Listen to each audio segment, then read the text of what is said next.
p.m. I will call this meeting to order. This meeting is a meeting of the Board of Education and for the purpose of conducting the school district's business and is not to be considered a public community meeting. There is time for public participation during the meeting as indicated in the agenda. Upon request to the superintendent, the district shall make reasonable accommodation for a person with disabilities to be able to participate in this meeting. Hopefully, you do the roll call. Mr. Elaborate. Here. Mr. Arnold. Here. Mrs. Brutally here. Mrs. Greatorex. Here. Ms. Kangas. Here. Mr. Lundy. Mrs. Valera. Here. Mr. Weaver. Mr. Patel. Ms. Rafferty. Here. Okay, move on to the approval of the meeting minutes. Our packet included meeting minutes from our May 8th, 2023 meeting. I'll move to the Board of Education for the meeting minutes as presented. I'll second. It's been moved and seconded. Is there any discussion? Hearing no discussion, we'll put it to a vote. All those in favor of approving the meeting minutes from May 8th as presented, say aye. Aye. Any opposed, say nay. The meeting minutes have been approved. We'll move on to the approval of the agenda. Board policy provides that the superintendent of schools shall prepare an agenda for all board meetings as directed by the president of the Board of Education. I move that the Board of Education approve the agenda. It's been moved and seconded to approve the agenda as presented. Is there any discussion? Hearing no discussion, all those in favor of approving the agenda as presented, say aye. Aye. Any opposed, say nay. Has been approved. We move on to school presentations, which is our ELA curriculum review. Thanks, yeah, great. Thanks, Rick.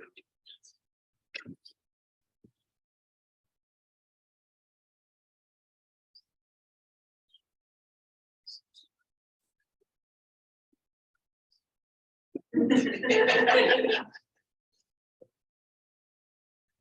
it on your, put it on your resume. Yeah, no, they do all that.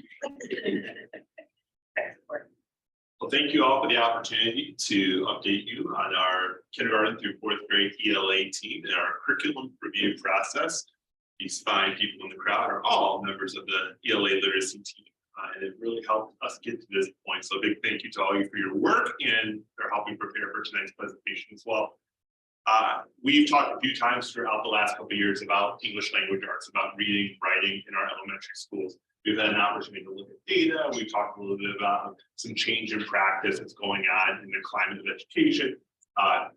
Today, we wanted to give you an overview of the last few years, the process of our curriculum review thus far, and then our next steps to prepare you for the next board meeting. So the first thing we'd like to do, there we go, is just acknowledge the incredible work of our kindergarten through fourth grade ELA team. I'm not going to read the names to you, but we have such a collection of wealth of knowledge, information, and experience on this team. It has been a pleasure to work with each of these people as we think about supporting our staff and students with literacy here in Dexter. As you can see, we have great representation from every grade, special education, reading intervention. We really have a full spectrum of our literacy programming here in Dexter represented on this K-4 ELA team. A little bit of a timeline for you all. So 2016 was the adoption of Lucy Calkins' Units of Study Writing. To our knowledge, that was the first formal writing program ever adopted here in Dexter. So kindergarten through sixth grade, we're all utilizing the same writing curriculum, same writing program. Shortly thereafter, in 2017, my first year in Dexter, Dexter adopted Lucy Calkins' Units of Study Reading. So at that point, the reading workshop and a writing workshop were both established for all of our students. Training, professional development, and supports went into our staff to ensure teaching of our greatest ability, and we made sure to really work toward teaching a writers and readers workshop, developing passion for reading and writing.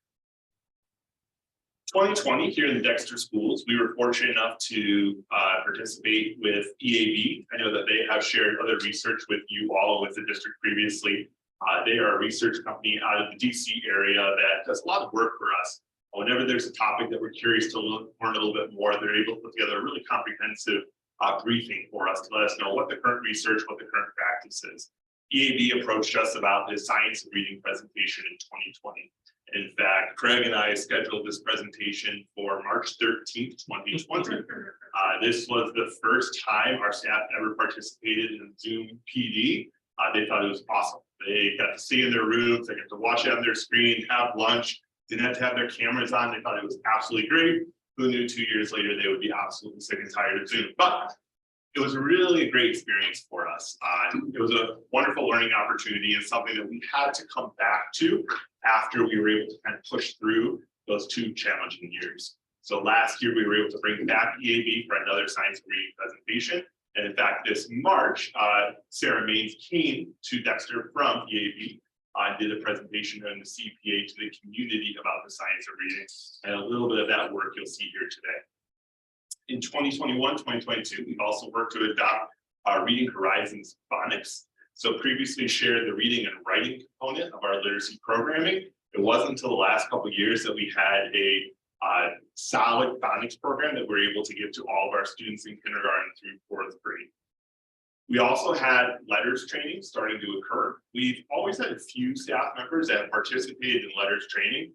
Letters training is put on through Lexia. It's often referred to as gold standards, real solid professional development for staff regarding phonemic awareness and phonics. It's a very expensive training. I remember we supported a few staff with it years ago. Very, very expensive. The state of Michigan in the last couple of years has been very supportive of all teachers across the state participating. And so we've had numerous staff participate in letters training. And then this year, we really jumped into our ELA curriculum review. We'll talk to you a little bit about what that has looked like. Our ELA team meets about once per month, and our purpose is to build a learning community around literacy teaching and learning, build our knowledge and skills within literacy instruction, and develop literacy leaders within our school community. I'd say we've done a great job of doing all 3.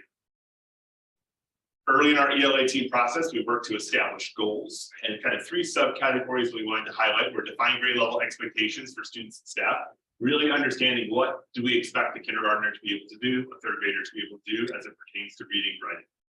Increase our knowledge of the teaching and learning literacy, and improve communication about literacy. Within each one, you'll see some guiding questions that have helped us think about our work, and there are definitely things that have guided our conversations, our work as a committee. Absolutely.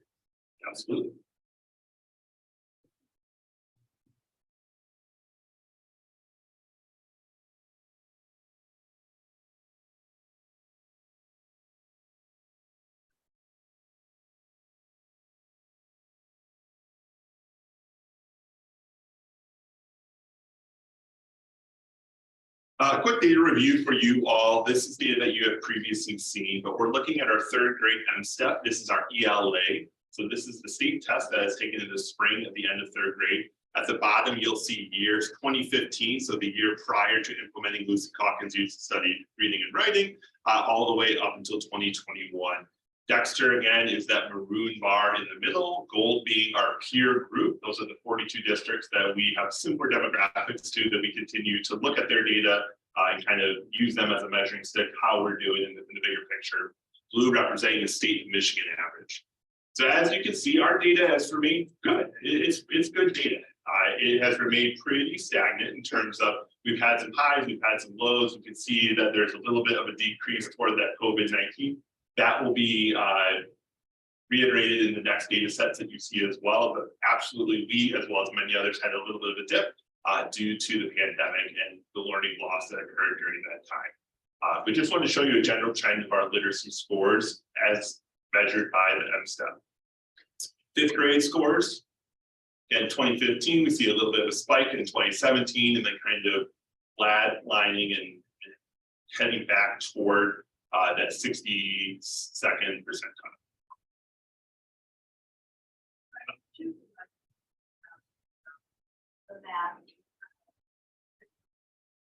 Everyday math? Everyday math was prior to my time at Dexter, correct? 10 years ago. 10 years ago? 10 years ago. Yeah. You're welcome. Performance quadrant for spring of 21-22. This is last spring. This is looking at all of our students at Weil Elementary. So I'm giving you just a 3rd and 4th grade here. Chris has previously shown you this graph, but 4 quadrants are presented. In the top right corner, you see high test percentile as well as high growth. These are students that are scoring very high and making growth with their assessment. Bottom right quadrant, you'll see high test percentile, students that are scoring very high, though they're not making a lot of growth. Left side, so across the y-axis here, you're seeing low test percentile, high growth. So students that are still struggling on the assessment, but have made a lot of growth, relatively speaking. And then that bottom left quadrant being low test percentile, low growth percentile.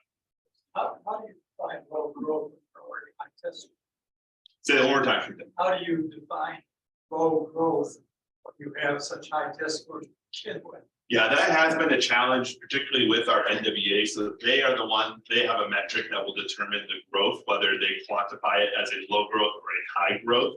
But you're absolutely correct. We have a number of students that score in the 97, 98, 99 percentile that making growth. And we were in fact talking to a team of teachers today about this at Creekside. It's very challenging. It's very challenging when you're in the 99 percentile to meet the metric of 5 to 10 RIT point growth. But this is an accurate representation of what we are seeing.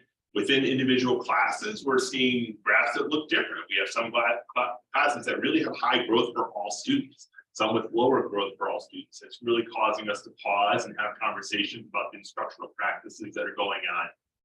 Today, I had the pleasure of joining Pam and Ashley, 2 of our wonderful instructional coaches, as they facilitated data rounds. They were actually focusing on math, but this is what they were looking at with their teams. They were trying to analyze how are we doing? What are the trends? What have we focused on this year? Do we see that represented in our data? So this is the kind of work that we're trying to facilitate with staff all the time. So this is just a representation of our reading scores and thinking about, again, high growth versus low growth, and just wanted to show what reading is looking like in terms of the growth projections for our students. About 25%. In the lower left quadrant, I think that's a pretty good representation. Oh, it's good. It's 45% if you look what's there. Other data. Yeah, High and test scores, that's definitely way. the 2 right quadrants, probably around 60% of kids.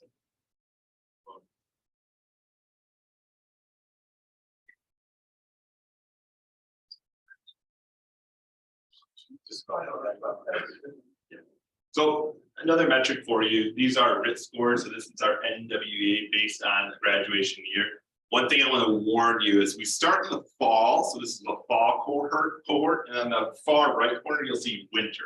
So it's not a strict fall to fall comparison over the years. So you will see a little bit of an elevated score in the winter on the far right. That's what we hope to see. We hope to see students scoring a little bit higher in the winter, a little bit higher in the spring.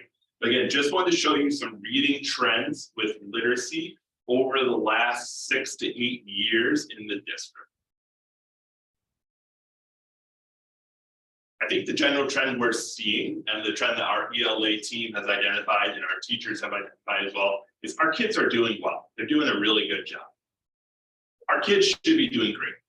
They really should. We have incredible staff who put in countless hours. We have great coaches providing professional development. We should be getting more, right? We're underperforming. So as we look at our literacy, we feel strongly we could be doing more for more kids. And that's something that has really driven the work of the literacy team. Yeah, big difference. 2000.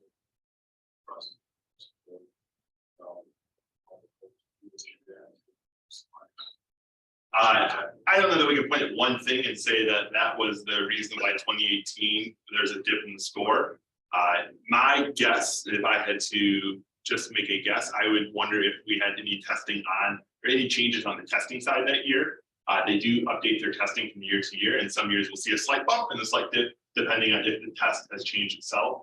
They also will change their norms or how they norm the test. For us, that didn't occur in 2018, that was 2015, 2020. So I don't see it happening in that time period. But we haven't done a comprehensive enough dig to figure out what happened in the fall of 2018, 2019.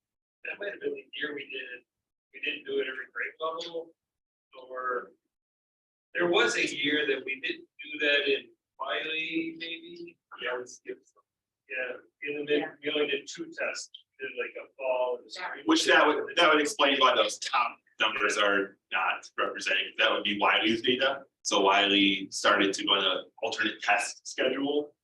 We played with that for a year or two to see if it had any impact on the scores. And as you can see, we were back to testing 3 times per year. And we changed with the WEA K2. Correct.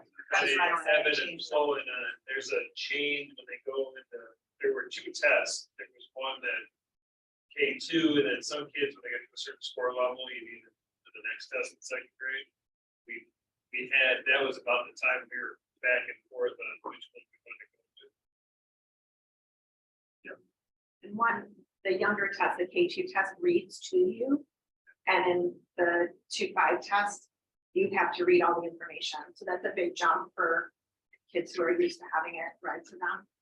And we were in this transition phase where some kids, we knew they tested really high, we gave them the older one. And some we gave them the K2, and then there was a year probably in there. I mean, Yeah. that we just said everybody takes it. And takes the other one. And that could have been we were transitioning, trying to figure out what to do. 3 times a year. 3 times a year. Yep, and then 2nd grade is taking the 2 through 5 assessment, so they no longer take that K2. From the beginning of the school year. That was when they would replace it too. It's maybe in the beginning of the school year, they take K2 test, and then winter and spring, they take the higher test, but the drop is high that We're not good. we're not anymore. No, so now K2 is 3-2-5, the 2nd grade test. And by becoming more consistent, it's really benefited people like Heather, who serves as one of our interventionists as well as our lyrics liaison, where she's able to look at the same test throughout the year. So we really understand, we can identify which students would benefit from intervention, and we can better progress monitor. When we're changing the assessment tool, even though it's still NWEA, it's really hard to feel confident about the accuracy of the data, knowing that a student has taken a vastly different test from fall to winter. So a new assessment here for us in Dexter, and know that this is an assessment that has been brought onto the plates of our teachers, and we're hoping to replace an assessment that we previously utilized.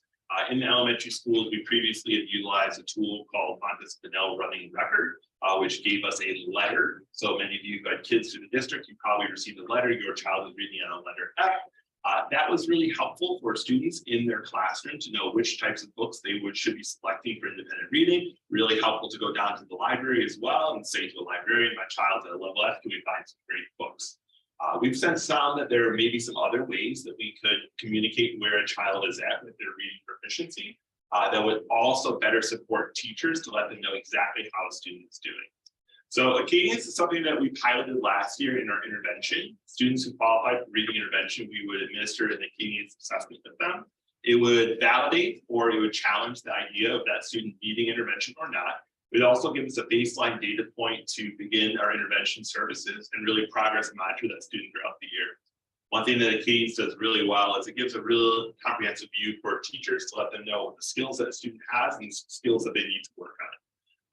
As you look at these graphs, so red is going to show a student who is in the 10 to 20% chance of meeting a reading goal. So the way Acadians measures is where a student is at a moment in time and then their likelihood to be successful as a reader. So red is a 10 to 20% chance of meeting their future reading goals. Yellow is a 40 to 60% chance. Green and blue are 80+% chance of meeting their future reading goals. Bare minimum, right? So we're always going to strive for more, but knowing that a student is in that blue or green, we feel fairly confident that they are on pace to meet their long-term reading goals. As we look at the data below, you'll see we have 79% of our students at or above benchmark in kindergarten for this year. 1st grade, our end of year data was roughly 63%. 2nd grade end of the year data, roughly 73% as well. What we're really looking for is a number around 90 to 95% in that blue-green, showing that they're on pace to meeting their reading goals.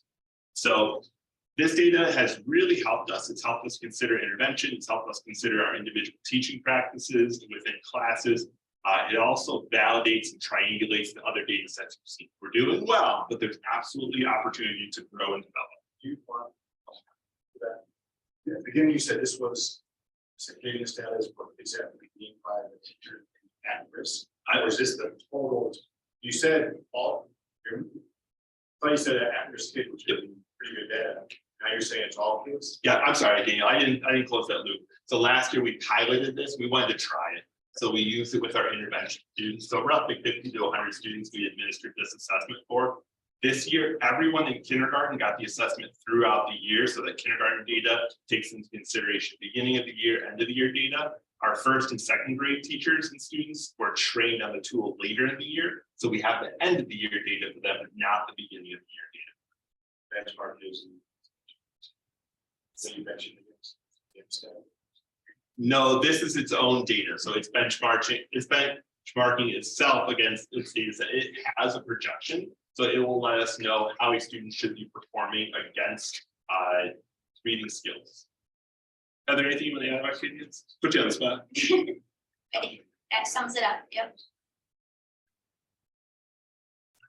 So stole a few slides from our EAB presentation, science reading. I know a few of you were able to join in March when Sarah came to campus. But just kind of a reality of the climate. I know that it was requested to hear a little bit more information about where we are in literacy right now. So a little bit about where we are. So 75% of students that are struggling with reading rarely do catch up. So that third grade in Michigan, I know you're aware of third grade reading law. It is a real statistic that students that are struggling by third grade, they have a very slim shot of making up that crowd. So Michigan has the third grade reading law. They've since gotten rid of the retention piece of it, but we will still work to identify students that are not on pace for proficiency before third grade, and then thinking about how we can provide interventions and services.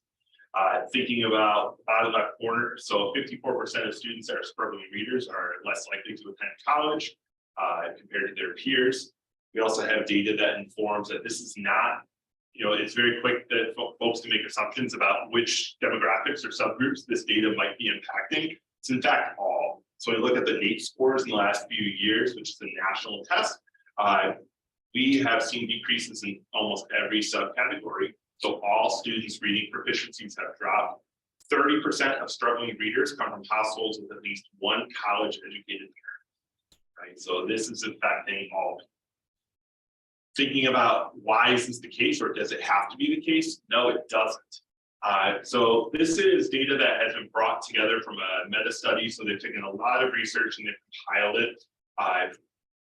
This is the distribution of early readers' cognitive ability. So this is the ability to learn to read. Roughly 30% of students will learn to read regardless of environment. So if they have program A, program B, program C, program D, they're going to end up just fine. They're going to learn to read. Some of you may have had children that picked up books and they just taught themselves. It was natural. They inherently knew how to read and they became proficient readers. About 50% of kids will learn to read with quality tier 1 instruction. Tier 1 instruction, we deem all students have access to. So every single kid getting access to that instruction. So 50% have that cognitive ability. They just need some quality teaching and learning opportunities to become proficient readers. About 15% of our students are going to require some really targeted interventions and support. So these are students, and we really work hard in elementary to provide that support early and often. Kindergarten through second grade getting intensive intervention support. And with that support, in addition to the tier 1, they will be successful readers. And we know that 5% of students roughly will struggle with reading. Potentially there is a barrier to them being as successful as readers as their peers. So this is national data. Wow, this is probably world data. I think this is all youth. So this is just compiled based on all. So at the bottom there, 95% of all elementary students, regardless of background, are cognitively capable of learning to read, and they are receiving sufficient direct instruction on the foundational skills of literacy. So that's why you said we should take 95%. So why is this then? Why is this? Well, Sarah Maines went over it and does a really nice job of reading is not a natural ability. We've only been reading, right, for 3,000 to 4,000 years, thinking about putting down written language. The human and the human brain is really developed for spoken language, right? Spoken language has been around for hundreds of thousands of years. The brain connectivity and thinking about all the different parts of your brain, it has to be developed. There are not naturally pathways to make connections between sounds, between letters, between producing sounds, between writing sound. It can be learned. many people learn to read and write. We hope all people learn to read and write, but it's not a natural behavior. So there's been a lot of brain research that shows how we can build these pathways to really help students learn how to read. As we look at the qualities and skills of strong readers versus non-strong readers rely heavily on decoding skills, being able to solve for the word. And below, there's a lot of research that backs that. So you see all the different studies that the author is citing there. Poor readers tend to rely heavily on context cues. Now, context cues are an important part of reading. That is not to say there isn't a place for context cues. We all use them. However, we know that our most proficient readers go first to their decoding skills. So being able to read that unknown word. I think of myself as a reader. When I was younger, learning to read, I could read most words in front of me. I got to the little bit upper grades, and maybe you all experienced this in high school or not. Some words are in front of you and you probably can figure them out. Right? You maybe have never seen the word before, but you understand what letters make which sounds. You maybe look for the prefix, the suffix, the root word, and you can start to figure out and build some meaning around that word, right? You can pronounce it, I've heard it before, I can understand it, right? Then you might start using some context. Well, I'm reading a science passage, this is probably a science term. Like I'm starting to figure out what that word could mean. All of these things come together to really help us with comprehension and understanding what we are trying to read. But we know strong readers go to their decoding skills first. A model that many show is called a simple view of reading. Potentially you've seen this as a rope as well, it's called Scarborough's rope, just different representations. More recently, we have another model called the active view of reading. All of them are essentially communicating a very similar idea, that reading comprehension, which is a condition we are trying to meet, equals word decoding, so being able to read the word on the page, times language comprehension. So understanding what that word means, understanding what it means in context, and being able to put those things together to make meaning of a passage. Now, they use multiplication problem here very intentionally. With any multiplication problem, when you have one of the factors 0, right, it's problematic. We're going to have a 0 in terms of the answer to the problem. We have to have skill involved. We have to have skill involved. So we really want to make sure that we're providing our students with ample opportunity to learn to decode as well as to comprehend language. Many of you are aware, and I know we've previously talked about this idea of the reading wars. So folks have brought forth the Emily Hanford podcast previously before. We've talked a little bit about that together as a group. The reading wars is not new. This has been going on for hundreds of years. There's always been debate in academia about how to best teach a child to learn to read. And as you can see, and I won't read this to you, but it's ebbed and flowed in terms of there's always been strong feelings one way or the other. Where this really hits home in Dexter is the publisher of the curriculum that we utilize, Lucy Calkins Units of Study, came forward and made a statement to better align their work with the science. So to better align the workshop model with more explicit opportunities for students to learn, and really more of a focus on phonics and phonemic awareness as part of the workshop model. Units of Study also work to de-emphasize the 3 cueing. So again, using those context cues as an initial understanding of how to decode a word. They have recently updated their curriculum. And so we thought it would be an appropriate time to look at our resource. So if the publisher herself is saying, hey, we've made some good changes, we wanted to look at it. So we had an opportunity to preview some of the changes. We also thought it'd be an appropriate time, particularly because it's been 8 years, which is a pretty typical length of time in the curriculum review process, to look at what other options are out there. So working back toward our literacy goals, we want to see, is there a program out there that maybe better aligns with our literacy goals and better aligns with what we need as a district? To introduce phonics so 2 years. Say that again. You rejected or introduce, or how much we raised you, but rejected. You started that program in 2016, then you decided to reject phonics in 2020. Is that correct? Yes. And she decided.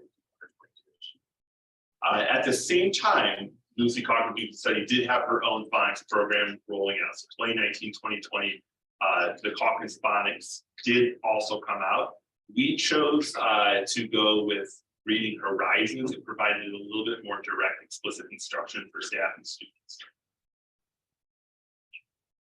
So from the EAB presentation about the science of reading, it really talks about, and one beautiful thing that EAB does is they give guidance and recommendations. So if a district were to want to align their instructional practices and align their philosophy with recent research and with the research about the science of reading, they have really let us know that there are 6 key areas that we need to facilitate change. Our leadership, our instructors, our instructional materials, our assessments, our interventions, and our out-of-school literacy supports. I went over all these things in the March presentation, so I'm not going to read bullet by bullet here, but just wanted to highlight a few things. One is we've taken the leadership part pretty seriously. We know that if we're going to lead and facilitate change in the district, our principal, myself, we need to be in the know. So many of us are enrolled in that letters training, either the letters or the letters for administrators. So we're really brushing up on our literacy skills as well. Our instructors, again, we're really proud that we have roughly 30% of our staff participating or participated in that letters training. We see it as such a value add to our district that we've actually offered stipend for teachers for completing it. It's a huge commitment. It's 100+ hours of learning. And so we really wanted to show our teachers that we appreciate and value that learning they bring to our organization.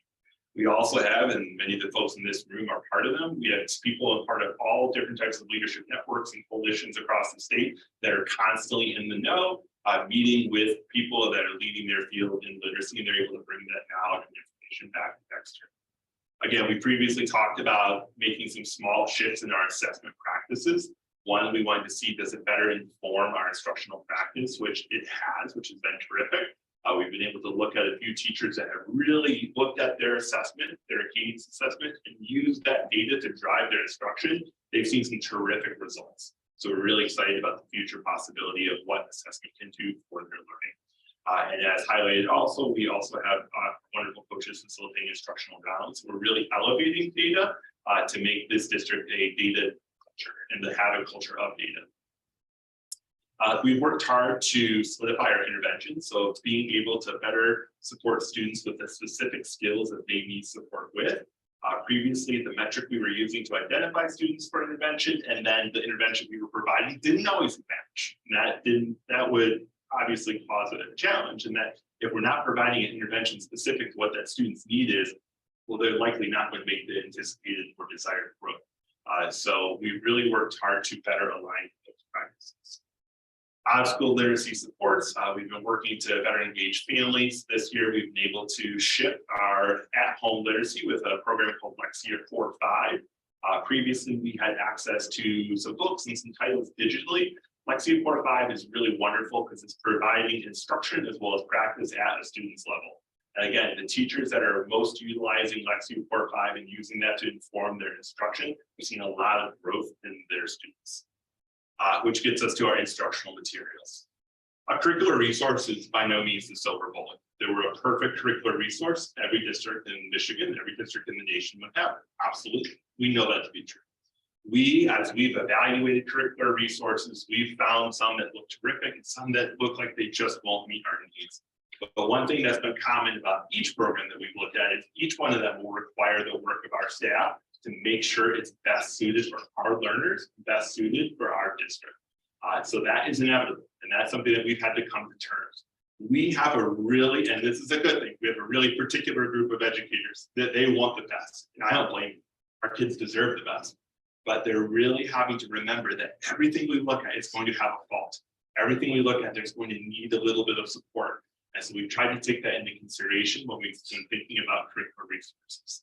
While we know a curricular resource isn't going to be the silver bullet again, it will help facilitate and it should help support our philosophy and the work that we are trying to do. So when there is more congruence between our instructional resources and our instructional philosophy, we know and we anticipate that we can get better results from our staff and our students. One thing we did early this year is we surveyed our staff. So we did a perception survey with all of our kindergarten through 4th grade educators, and we really wanted to find out what's working, what's not working, what should we consider. And as an ELA group, we work to synthesize all of their feedback into these important priorities. So we put them into three big buckets: our instructional practice, our resources, and our professional practice. Our instructional practice, to our teachers, they really wanted to make sure whatever we did in this district moving forward, it aligned with the science of reading and the Common Core state standards.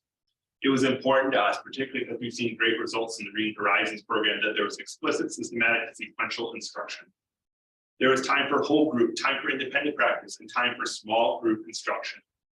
That has been a core principle and a core tenet of our Lucy Calkins Youth Study that our teachers and our kids have grown to love.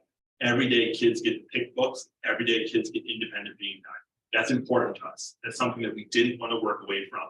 There are some great literacy programs out there, but they don't do that. They don't allow kids to pick books. And so for us, we said, we're not going to consider those. So some of those programs, we didn't even open up the binding because we knew it wasn't going to match the needs of our teachers and our learners. Again, we also wanted the opportunity for kids to be able to pick their own books. We knew that might mean we need to bolster our library of books called decodables. I've been in front of you before asking for money for decodables. They're so important. As our kids are learning to read, we want to make sure we put them in books where they can practice the skills of their learning and be successful. Those decodables are a season in the life of a reader. They're going to be in there for a short time. Hopefully, they're going to learn what they need to learn, and then we're going to open up the world of possibilities to them with all the great books that we have in our books. In terms of resources, we wanted to make sure that whatever we adopted was succinct and teacher-friendly in terms of instructional materials. Our staff worked tirelessly. One thing that they really wanted to make sure is that they could be economical with their time and their effort. Literacy is a huge component of an elementary school day. Absolutely, no one's going to doubt that. But it's one part of the day. Social emotional learning, mathematics, science, social studies are all also parts of an elementary teacher's day. We need to make sure that our teachers can be economical with the time they spend in the material to best set up our kids for success. It was important to us that there was opportunity for integrated lessons. So being able to blend reading, writing, phonics, handwriting, assessment, and use all that to inform instruction. The other piece with integrated lessons, one thing that our staff has done a great job in the last few years, and they just continue to impress and impress. And in fact, one of our instructional coaches will be highlighted for a great award for helping with this. We really worked hard to really create more authentic learning opportunities. So Pam, as well as the rest of our coaches, fairly help lead place-based education, PBL or PBE. And you'll see how literacy can really be ingrained into that work. So we wanted the opportunity for those integrations to continue. Now, whether we utilize them at kindergarten as much as second grade, as much as fourth grade, that's something we'll have to continue to work out. But we wanted there to be the opportunity. And it was very important that our kids had access to complex and diverse texts. We wanted to make sure that there was rich texts that the kids could get in their hands every day. On a professional level, we wanted to make sure that there was continued and comprehensive support, PD, coaching, guidance for our staff. That's one thing that the coaches and I have already been talking about. They have a draft schedule, a draft calendar of how we will support our teachers next year. Equally important as to whatever program we pick, A, B, or C, is how we're going to support it. How are we going to provide professional development? How are we going to have continued coaching and development throughout the year? That's something our coaches know and will continue to work on. And then fidelity and integrity indicators and checks. So how do we know that we're doing what we need to be doing? So that gets to our 3 programs. So after a pretty lengthy process, we narrowed down to 3 programs that we wanted to take a really thorough look at. Now to talk to you a little bit about what the programs are and then what we have done with them. The first program is EL Education. EL Education is an open source resource, meaning it is available to anyone for free. If you were to go online, you could access the curriculum from your computer. It's really great. A lot of schools across the nation have utilized open source resources. A company called Open Up has helped organize. One of the biggest challenges of open source is that it's disorganized. There's no rhyme or reason, and a teacher really has to be aware of what they're doing to be able to hit all the points. So we partnered with a company called Open Up, who's been able to look. EL Education, in particular, looking at those left 2 columns, we're only considering kindergarten through 4th grade at this time. In the K2 language arts curriculum, you have a content-based literacy. And on the right side, you'll see foundational reading skills block. And that's focusing on those phonemic awareness, phonics, the key literacy skills. On the bottom are module lessons as well as labs. So think of it as a science or STEM extension that is associated with literacy. In third and fifth grade, again, we have that language arts curriculum. There's content-based literacy, so much of the learning is embedded into that science and social studies, which again was something we were looking for. On the right there, you'll see life science modules. And on the bottom, they have module lessons as well as additional language and literacy blocks. They call it their all block. So that's providing some skills to students that are still acquiring those foundational skills, and then some opportunities for our students that are meeting those proficiencies to kind of take that next step. So Foundation skills block. Is that the decoding skills or is that? Exactly, yeah. Things, exactly. so when you get to 3, 5, you just use it. Yeah, so that's a great question, Mia. So the hope would be that in kindergarten through second grade, we can be such an outstanding with foundational skills that they no longer become foundational skills. And our students are proficient readers and they can really work to build content-based literacy opportunities, which is absolutely. The reality is we know that there will be students that will need to continue, and that's where the teacher is able to differentiate to meet the needs during that all block. We're driving everything like we're doing, kind of get that 95%.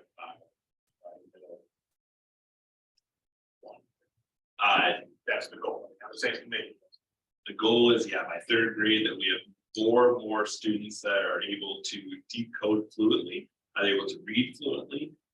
There's research that shows that fluent readers tend to be able to comprehend, be able to make meaning fairly well. We know that's not the case for all students, absolutely not. But it tends to drive, particularly in kindergarten through second grade. So it's something that we put a lot of weight. Second program that we looked at is called Being a Reader and Being a Writer. It's put on by our collaborative classroom, where they call it the Collaborative Literacy Series. One thing that really drew us to this resource is that it too is a workshop format. So there's a reading portion and then there's a portion. They also have a foundational skill block where students are able to get small group instruction based on their need. So in this program, students would actually take a test based on where they're placed. They'd be placed in a skill group. And then teachers would be working with students on different foundational literacy skills based on where they tested into. And the goal would be to work those students through the skill blocks and eventually into some sort of a book club. Again, as they're getting a little bit there. The last program that we have taken a deep dive in is called Bookworms. Bookworms is another open source resource. So this is put together by Dr. Sharon Walpool. 3 key blocks, each of them being 45 minutes. There's a shared reading portion where teacher is facilitating work with students on a shared text. There's an ELA portion where there is more writing that is occurring during that time. And then the differentiated instruction, where teachers would be building those foundational reading skills. So each one of these programs, you'll see that there is a core part that is focused on phonemic awareness, phonics, and building foundational literacy skills. As you remember our instructional priorities, that was a non-negotiable. We really wanted something to have that. Once we identified our 3 resources, we worked to identify rubrics that we're going to use to evaluate. So we were in this space for about 2.5 days. Daniel will be able to pop in and join us on one of those days. We're doing a deep dive, and to the best of our ability with the information we had about those programs. We had kits here on site. We went in to look for evidence to show alignment to the Common Core state standards. We looked to see how quality were the reading lessons, writing lessons, and so forth. So all of the programs were able to receive a score. After we did our rubric work, we had some difficult conversations. We talked about which of these programs do we want to move forward to a field test or a pilot. Our field test, which we have our graphic here of our teachers and our superheroes. Kelly Wagner emailed me the other day. She goes, "You're absolutely right. You guys are our superheroes." So these 10 teachers here, and I listed their names. I want to say them, but Cassie Kornick, Nicole Leonard, Vicki Jubek, Kelly Wagner, Stacey Keeler, Anna Tyrrell, Marissa Lerner, Sarah Russell, Chris Bowman, Andrea Selman. They have taken on the unthinkable in the sense that in the 9-week period, roughly a 10-week period, they have piloted 3 different reading programs. When I tell you it's hard to pilot one reading program, it's very hard. We gave them options. We tried to give them outs. We said, do we just want to do the reading component? And they said, no, we want to know what this takes, because we want to be able to look our peers in the eye and say, yes, this is a great program, or no, this isn't the right fit for us. So Each one of them has field tested for roughly 12 to 15 school days, each of the three. We're currently in the last of our program pilots field test. And we call it a field test because from ed reports, they give guidance on what makes a quality field test. One thing that they've learned lesson from the field is when we do a year-long pilot, if I pick program A and Chris picks program B, guess which programs we really like at the end of the year? I love A and he loves B, and neither one of us are willing to budge. So in reality, what they said we should do is everyone should do everything in a shorter sprint as opposed to a year-long marathon. It also is helpful if a program isn't great, the teacher isn't married to it for an extended period of time. Another thing that schools used to do, and research has said maybe not the best practice, is they would look at individual data. So they would compare data, my data against Chris's. Well, Chris's must be better because the student performed better. We're not set up to be a research institute like that. We are not data researcher like that. They've realized that maybe isn't the best practice either.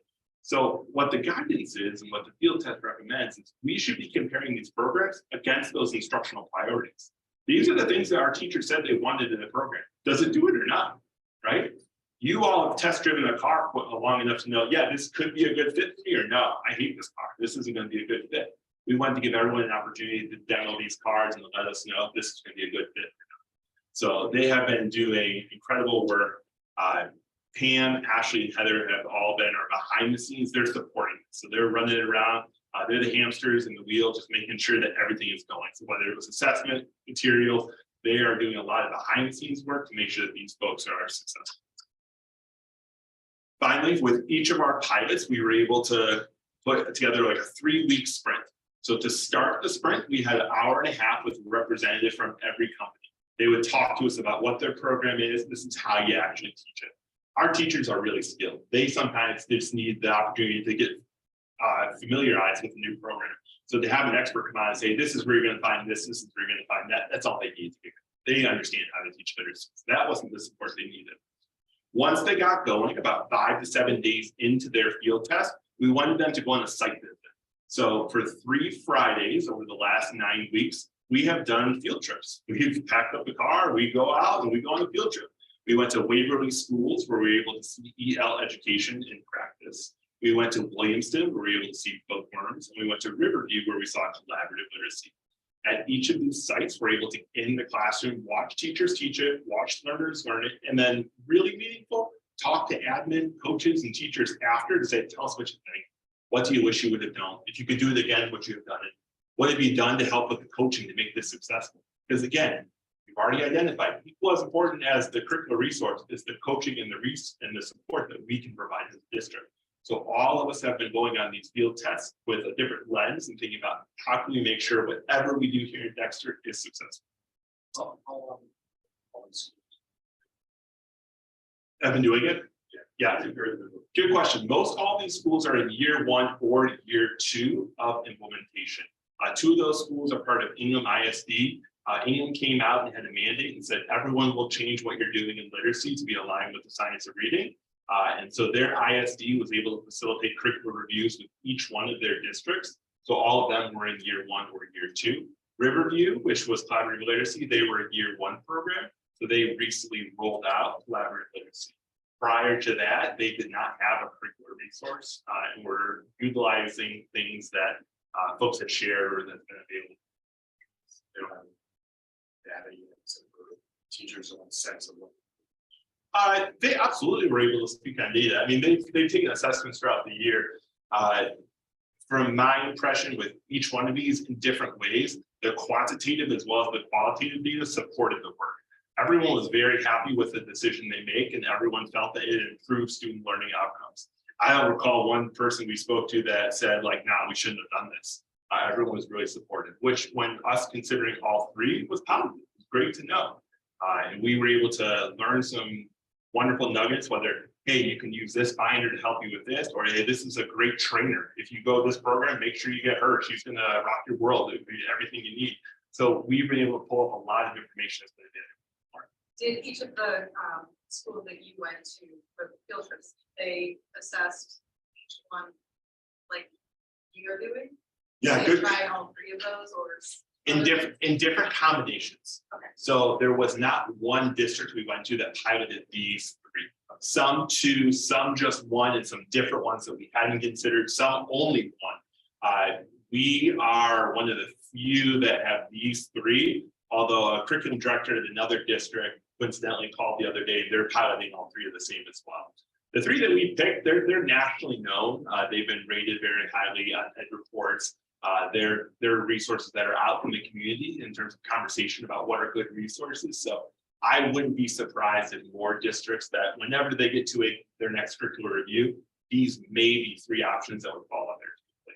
I just wondered if they had that same sort of assessment Yeah. process that we were going through, or if they just said, bookworms looks good, and then they were like, we love it, because we picked it. So You know, that's good. And it is challenging. We go to these different communities and the demographics aren't exactly us, right? There are some similarities, there are some differences. But when we think about the core teaching practice and we think of the instructional practices that we're observing, those are great anywhere. Those are effective in any district, right? So it's been wonderful for us to get to see teachers doing the work and think about what that could look like here in Dexter. Throughout this whole process, we've utilized, and in the next couple of weeks, we'll work to finalize a tool called the NERN Hexagon tool. So this is from a institute in North Carolina. They put together this 6-part tool when thinking about a curricular resource. You'll see that there are 3 items in green and 3 in blue. The 3 in green are all program indicators. So those have to do specifically with program A, program B, program C. So if we were to go bookworms, what is it in terms of need? How usable is it for us, right? What are the supports that we would need? The blue are more our site indicators. So thinking about how can we as the Dexter Community Schools support the rollout? Thinking about fit, capacity, right? I'm sorry, I said need. First time I should have said evidence being a program indicator. So how aligned is it to Common Core state standards and best practice in terms of historical practice? When we do all of this, we'll have a program or 2 or 3 that come out and we'll have to have a conversation. It's going to be a difficult conversation. This work has not been so I know many of you are aware of Clayton Christensen talks about the innovator's dilemma. When you change a program, that's hard. Or a resource he starts it is hard. When you change a system or a procedure, that's harder. When you change a value or belief, that's the hardest. And in some respects, this literacy work is doing all 3. So we are really having to support our staff and make sure we understand the why behind we're making this change as we think about our next step. Next step being as follows. Today, we wanted to give you an overview of where we've been, what we've been up to. In the weeks to come, we will be in front of you with a recommendation. So our hope is to put together a recommendation of a program and a plan of support for our staff and students for the next school year. We have teachers that are still working on their field tests, so they'll work to wrap those up. After each field test, they're completing an anonymous survey where they're able to give some really specific feedback about the pros and cons to each one of these programs. We'll then work to complete that NERN Hexagon tool, which will help guide our conversation. We'll have an ELA team debrief. So all of those members that I initially showed you, about 20 members, will come together and we'll say, where are we at? Where do we need to go? We then will come to the Board of Education and provide a recommendation. We hope to do that on Monday, June 20th, and hope that by the end of June, we can have a program picked out. We've already worked with all 3 of the vendors to get quotes and estimates to figure out what could this look like in terms of resources. Can they meet timelines in terms of shipping? Can they meet our needs in terms of professional development? So we wanted to, I have that with the admin team. We've kept that to ourselves, close to our chest. We know that, but we want our teachers to recommend a program that's going to be best for them and their students. So more information to come, but again, just want to give you an overview of the work we've been doing and kind of where Dexter is heading. The programs that you're looking at, say, essentially training the lead time for teachers to get products. Yeah, great question. That's going to be a challenge no matter what we do. It's one of those things you always wish you had more. There are a few that have summer programming options, asynchronous learning, where a teacher may be able to do some modules on their own speed. Some would, there's opportunity for like a Zoom session to get caught up. We've already started working on our PD calendar for next year. We have time allocated for our kindergarten through 4th grade teachers to make sure that they are getting literacy support. So beginning of the year, they're getting a full day of literacy. Halfway through the year, they're getting another half day. Later in the year, another half day. As well as, again, we've talked about there will be coaching and ongoing support throughout the year. to help make sure that everyone's successfully put in. No, we're not definitely dropping Lucy Collins. She is not letter free. It's our current board approved curricular resource. So if we get to the end of the process and none of these three are going to be a perfect fit, we will continue teaching our board approved curricular resource. Are you going to compare? It's a challenging question. And the reason I pause, it's a challenging question to answer because the only updates that we have had access to are kindergarten through second grade. So third and fourth grade has not yet been updated to look at how she has aligned the new resource to the science. If we find ourselves in a position where we cannot recommend any of the programs and we're in the fall, we have committed to doing a more comprehensive investigation of the study of it.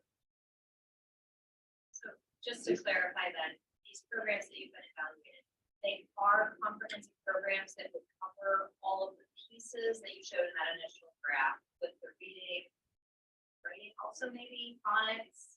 Absolutely. So these three programs cover all of the different lines that we've had, so we sort of replaced. Absolutely. And the thing that is really appealing about each of these programs is that in theory, it should do it all in its own program. Each one comes with its own phonics, its own assessment tool. Like, so some of the extras that we've added on over the last 5 years to make this ship sail, we could take off.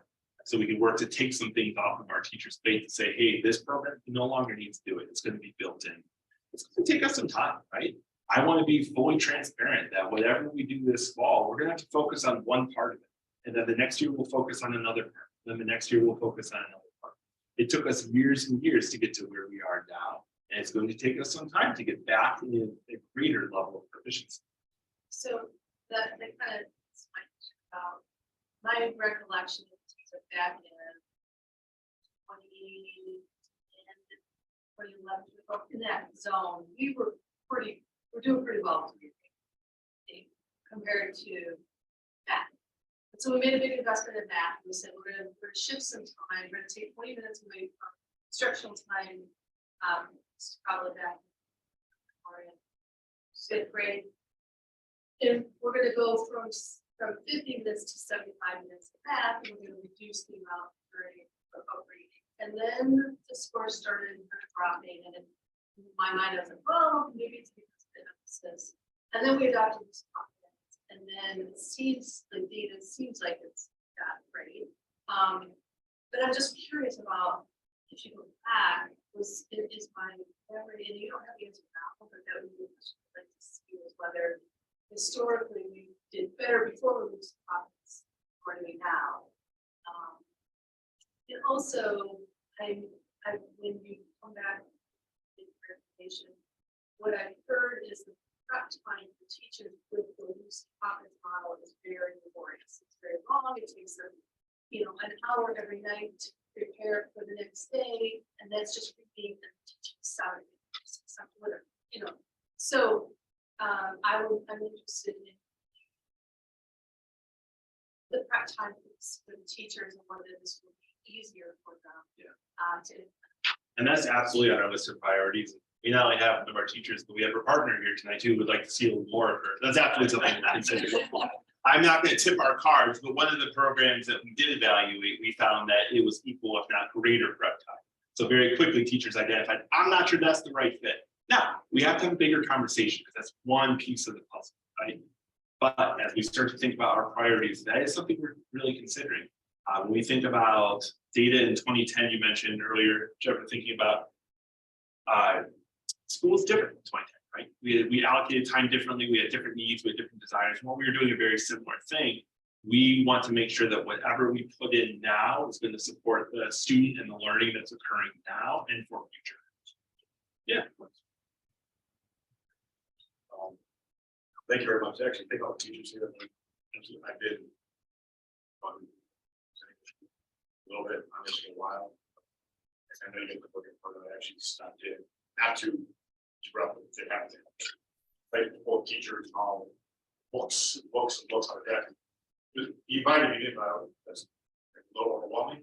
So, It was overwhelming for us. thank you all. course, I have done the writing, reading, so focused on the reading. And this might, I am not an expert, but there's a lot of studies on reading stuff. Right. Is that, I know we're going away from cursive, all kids are now. And blocks, but there's been a lot of study that shows cursive writing actually helps link words and letters together to help kids sound them out. Are we, is there any thought on that? Or any have that? I'm not saying it's the right way to go, but I just looking at some individual studies, nothing compares. That's a terrific question, and I'll turn it to the team if they have a better answer. I don't know anything that directly relates cursive to phonics, but I will say there has been a lot of research that thinks encoding or writing letters with as we're learning letter sounds and letter ID. So one thing that schools did previously, we did previously as well, because we were taught how to do it, this is what we did. We would teach handwriting or letters and letter formation in isolation of teaching sounds and teaching letter ID. So there wasn't a natural connection. Each of these programs does a much better job of teaching encoding or actually writing the letter during the phonics block so that kids are starting to build those pathways. Yeah, sorry. Does anyone know anything about cursive? I'm not. No, I hadn't heard that. It was funded by the handwriting industry.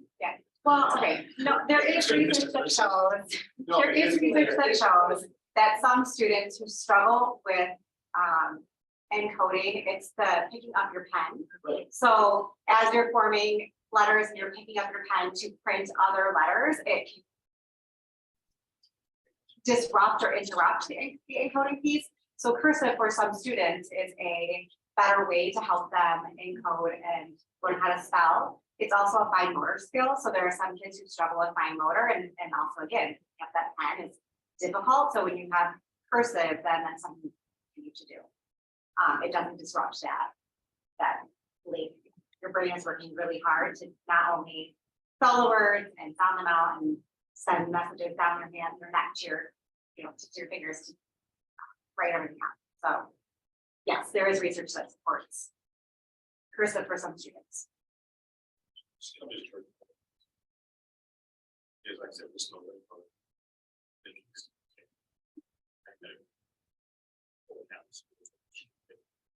So that is a valid, there is research that supports.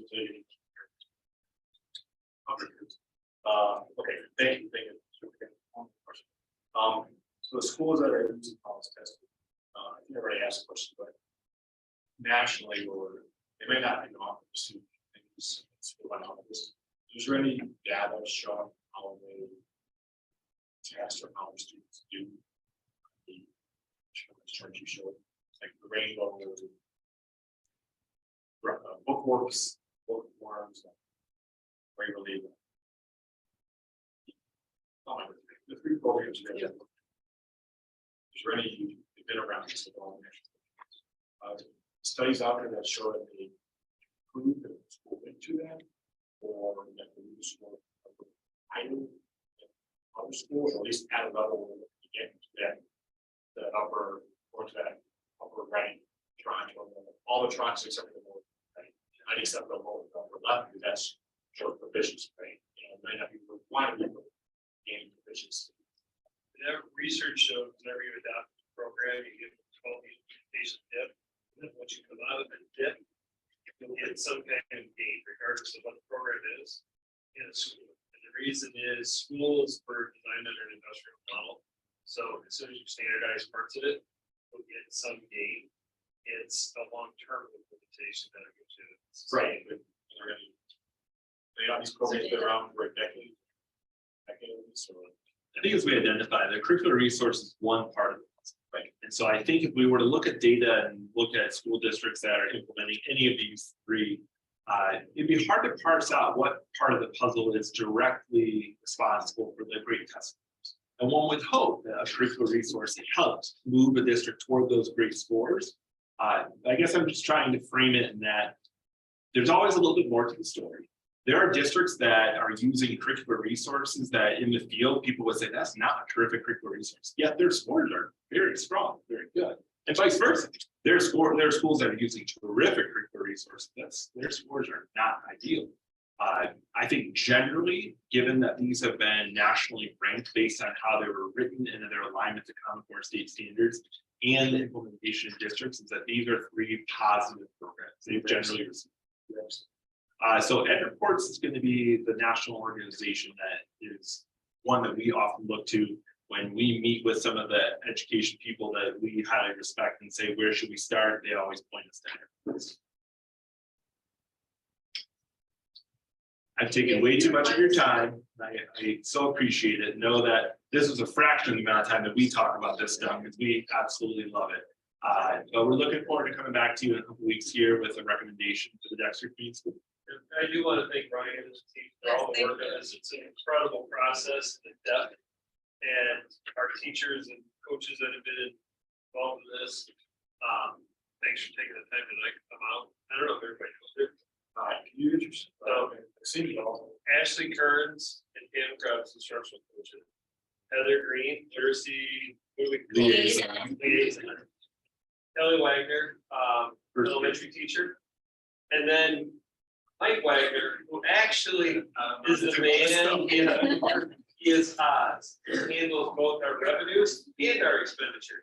He oversees pupil accounting and payroll. Thank you. He's the guy. I think they have a weird date night thing going on. Going up.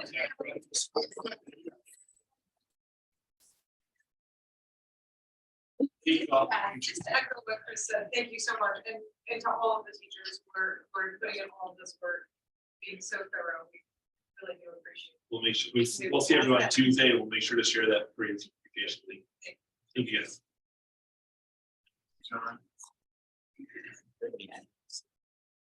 All right, we'll move on to our public participation.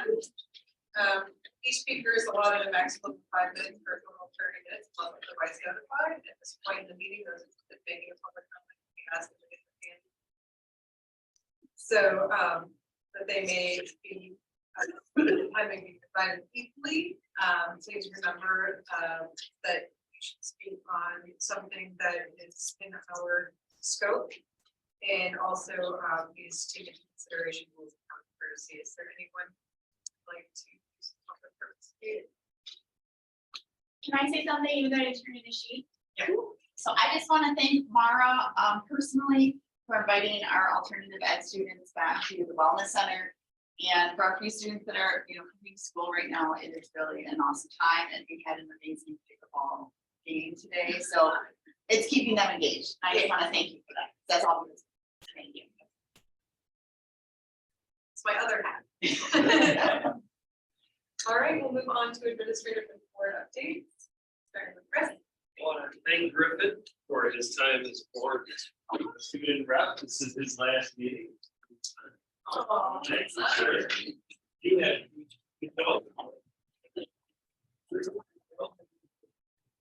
And we had Griffin for 2 years with a set a new bar for how we worked as a student board rep. It's definitely would be the same night. It definitely would not be it's like mature going into college. This is like a very maturing process. It is kind of rapidly ages you, but so one time. So I know no matter what, make sure there's something I'll put through not gonna say it can be much worse than a policy or so I'll be prepared. Scared about her. You make it all. Think of us next year. I'll be back for some.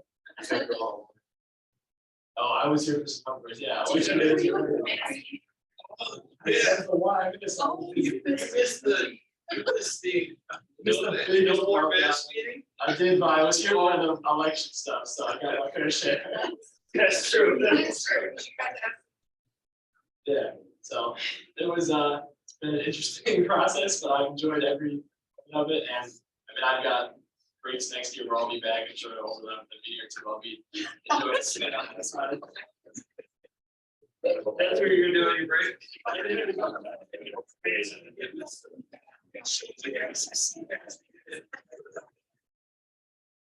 conditions. I can get it done. Pam Krebs snuck out, Pam actually we sent out a press release today, she received 2 awards from the Sunday Coalition.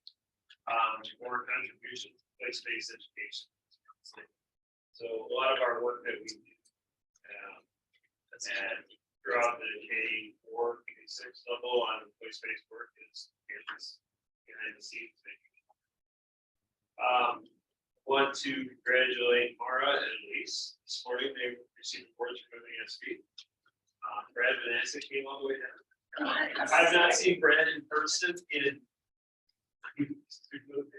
I looked it over. So thank you for your taking the classes, completing the courses. Those awards. Yeah, they were the ones that we recognized earlier in the year, actually received this info. And then we have commencements next. Oh, yeah, home stretch. I might tell the seniors they're doing it. No, just kidding. You guys can stay with us. So it's that time of year. We're in ceremony season. NHS was fantastic. Great job. We have this is next week. It's that time of year. Busy fast. Hope for clear skies, right? Just check the weather. Yeah, check the weather in Michigan to be advanced. Mara, it's pretty good. So I just checked. It's gonna be fine. It's fine. Let's go to it. Yeah, it's fine. It's always warm. Always redirect. Watch the weather in Indiana. 4 hours at a time. Serious, Dave. Okay, we'll move on to the board president update. I don't really have anything. I'm also preparing for commencement in a whole other different way. So we'll move on to the student representatives. I'll keep it brief. It's won't take too much time on this. Yeah, echoing this. It was end of the year for seniors. Everyone else has just a few more weeks to go. Things are wrapping up. Testing is for the most part done. There's a couple of APs here and there or something. So for the most part, people should be done with testing and coming down off that hill. So the stress level is going to get down to high school on the sports. Everything, the tennis, the girls team just won regional stuff. It was crazy, but yeah, very impressive. They're heading off states. Yeah, we got a couple of reps here. Very tennis fans.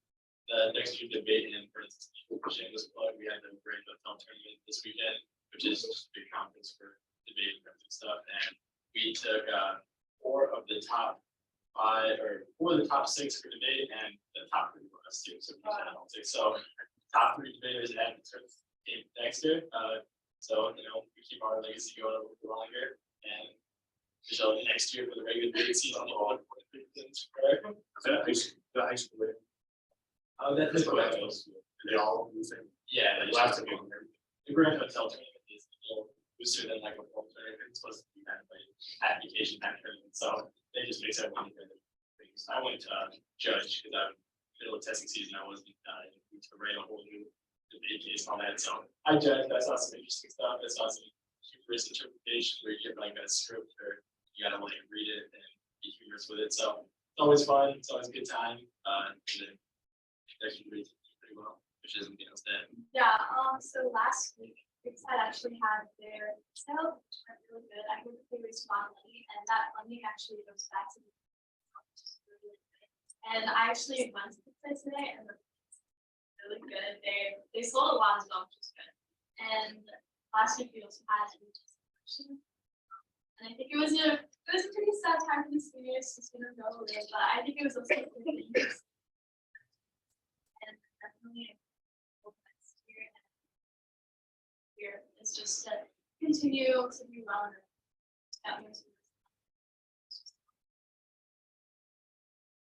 Yeah.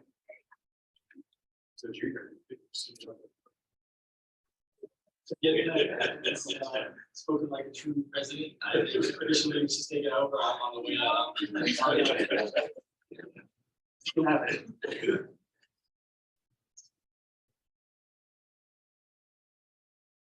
We'll move on to our consent items. Consent items are typically approved all. So we are going to do a submission, but we don't have one. It's just our meeting of.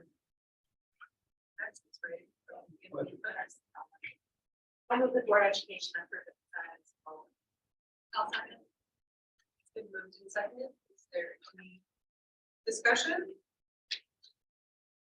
All right, all those in favor of approving the consent items in full? Say aye. Aye. Any opposed, say nay. All right. We will move on to our action items. It's this. So we have some policies that are up for second reading.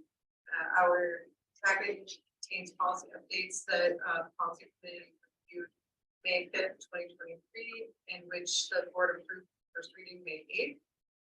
Policy 8510, wellness replacement, 2623, student assessment, 6325, federal procurement, 1615, use of tobacco by administrators, 3215, use of tobacco by professional staff, 4215, use of tobacco by support staff, 7434, use of tobacco on school premises, and 9160, public attendance at school events.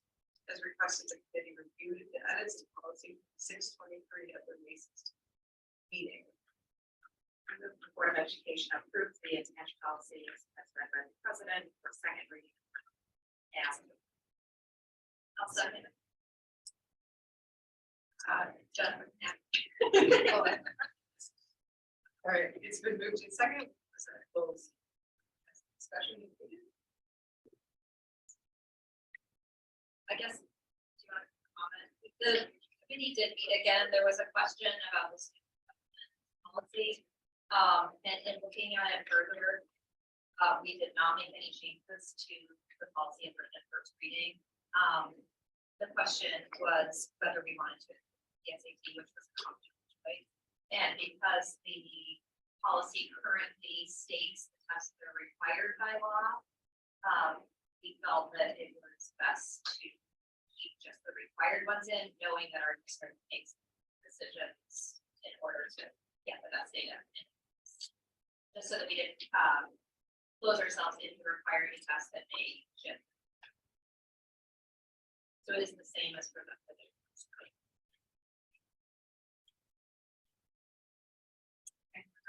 Ready?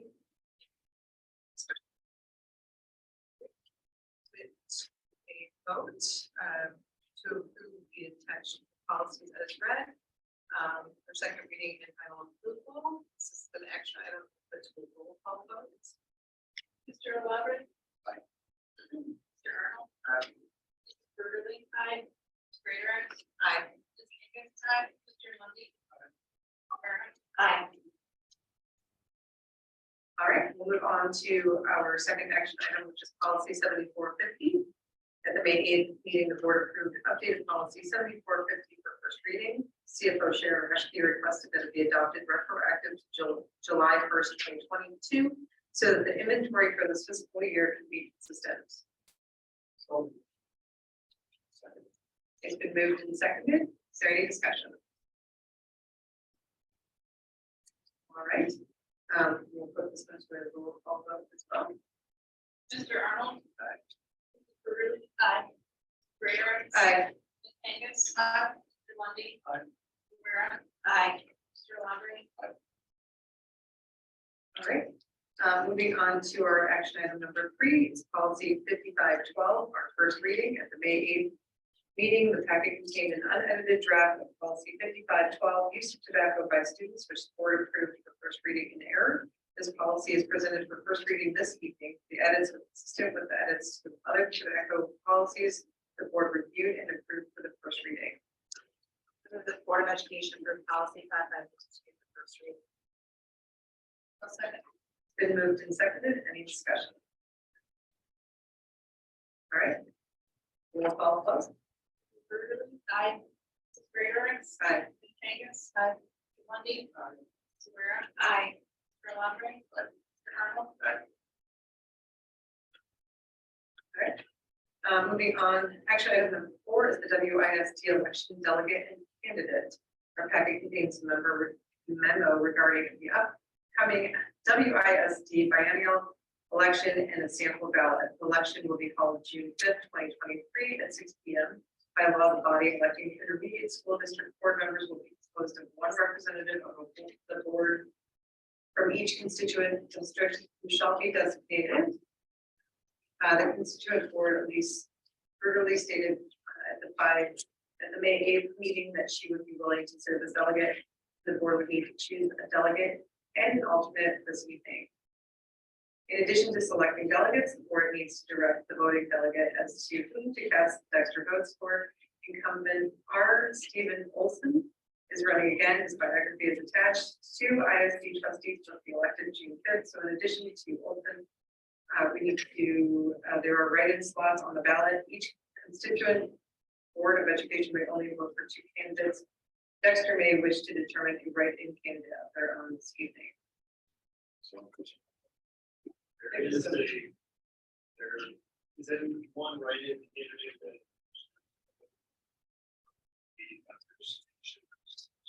Hold on. So sorry to interrupt, but be very long.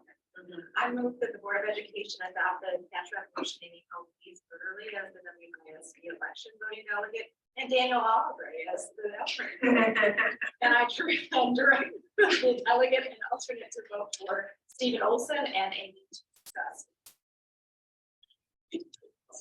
Louise. They ask a lot of questions, you get alternated.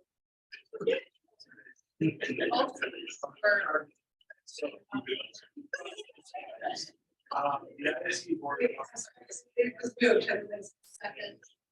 It's been moved and seconded. It's been moved and seconded. We'll move to discussion. So you're not on the hook yet. No, we don't discuss it.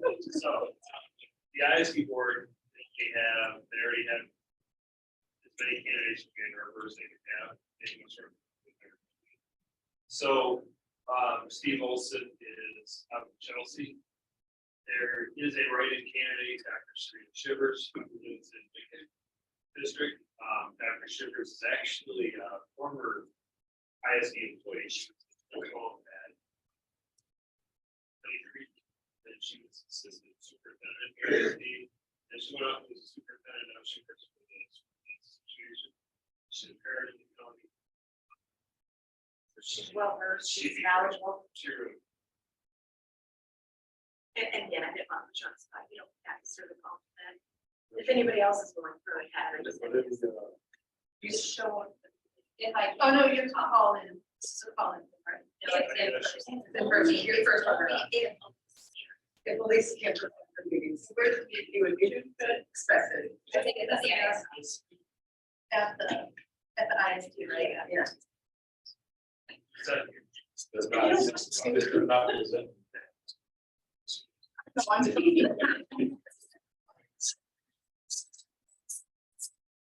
board does not choose the write-in candidate for the other spot, then what happens is Elise and any other representation or representatives from the county could, when they show up, can choose whoever it is.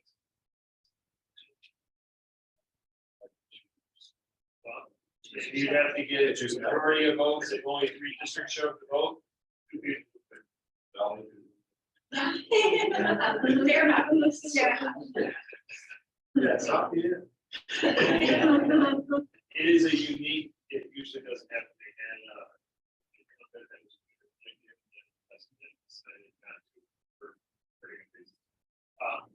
so it's that here 30-day window. And the things we've all kind of lived through. Dr. Shivers has. I'm supportive of naming Dr. Shivers. Yeah, answer. And if you don't want to, I'll do it. I don't. Melanie suddenly nervous. Did Melanie's, I'm hoping my day goes fine, so that no one else will have to do it. I said, no, my motion did not include Dr. Schiff, so I would amend my motion to say that, Mr. Olson will be coming and Dr. Schiff. Ship that. I'll second that. Or just Dave, I mean, just, So, 6 o'clock. Six. 6 o'clock. Then you only have to go if I can't go. doesn't matter.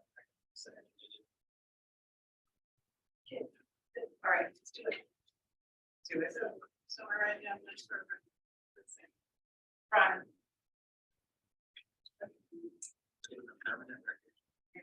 Okay, we're here. Okay, so are we ready? Yeah. Okay, so will you do a roll call vote?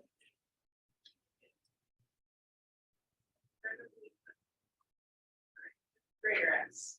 Yes. Ms. Vegas. Aye. Lundy.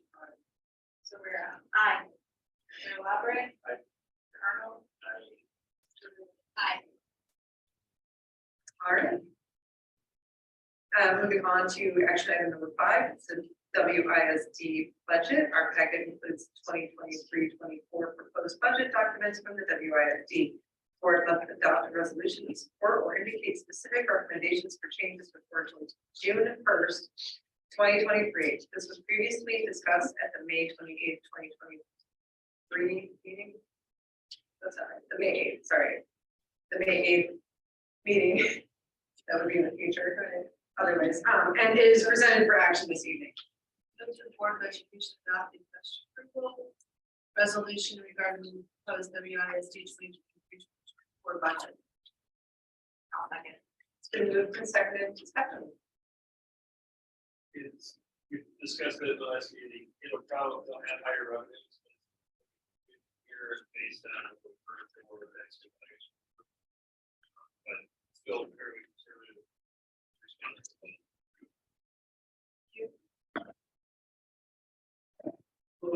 Any further discussion? All right, Ms. Vegas. Aye. Mr. Lundy. Aye. Ms. Guerra. Aye. Mr. Labray. Mr. Arnold. Aye. Mr. Ruben. Aye. Greater X. aye. All right. Last action item is our solar project bid. The facilities committee met Friday, May 9th, to review, what's it, 19th, geez, to review solar project bids and make a recommendation. Your packet includes documents from the meeting, critical for operations. Federal College has already gone up to the podium and is ready to explain the facility committee's discussion and recommendations after our motion. 19th, Yeah, it was the 19th, yeah. Yeah, okay, I don't know what date it is anymore. You need a motion. We need a motion in a second. Approve the presentation. So I'll second. on both motions. Understood motion. That's fine. The first one is to the dollar.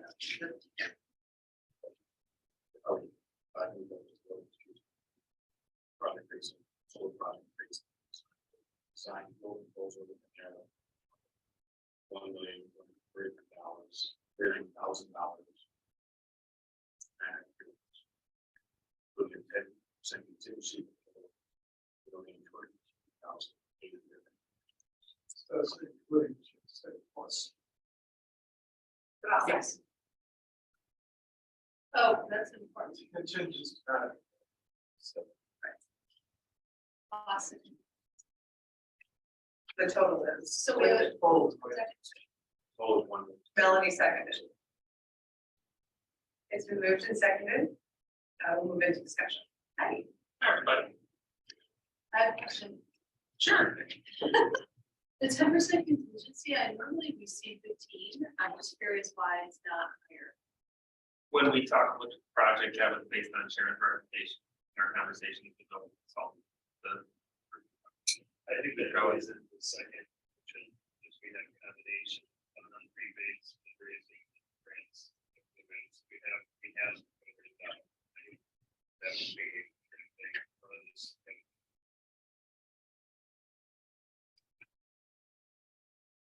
So thank you all. So we received our bid, or we put our bid out for the solar project. we got one qualified bid. After looking at the bid, Nova were very comfortable with the company bid our project.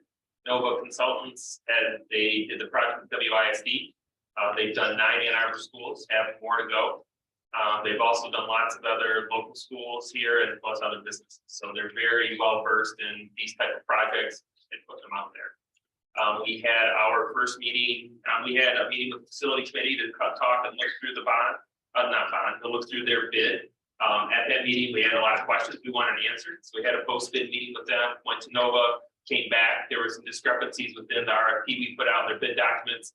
They came back and addressed all of our concerns that we had.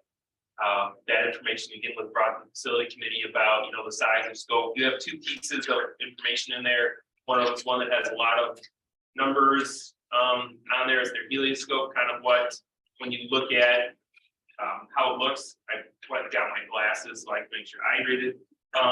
The biggest number in there is our production. When we're looking at it on the front page, it has like the scope of sun is the 665 megawatt hours. It's kind of the production rate based on the savings. And again, it's an approximate based on how much sunlight for the year and all the numbers, a rough number. One of the numbers they gave us in the follow-up meeting with us was $57,775 approximate yearly savings from the solar field to us, which is wonderful. One of the items, you also have a picture. We went and asked at one point, they designed it. They designed on your picture, remember, right? You have 4, I think. This picture, right? 4. What we talked about is the group, we had asked them originally, the RFP was 290 feet. We asked them to redesign it, which added that 4th. You look here on my picture, you can see that far. I don't have the 4th one. When they added the 4th walkway cover, of course, it increased the prices. We looked at the value of the increase of the size where for our students, the allocation, the cost of the money. We asked them to redesign it back down to basically the initial 3 panels. What we're going to do from their cost, which is the $1,139,000, we're going to have them build us 3 same size panels that go in the areas, right? So you'll have 3 same size panels that go up instead of. Hopefully that makes sense, right? It would have been otherwise. Yeah.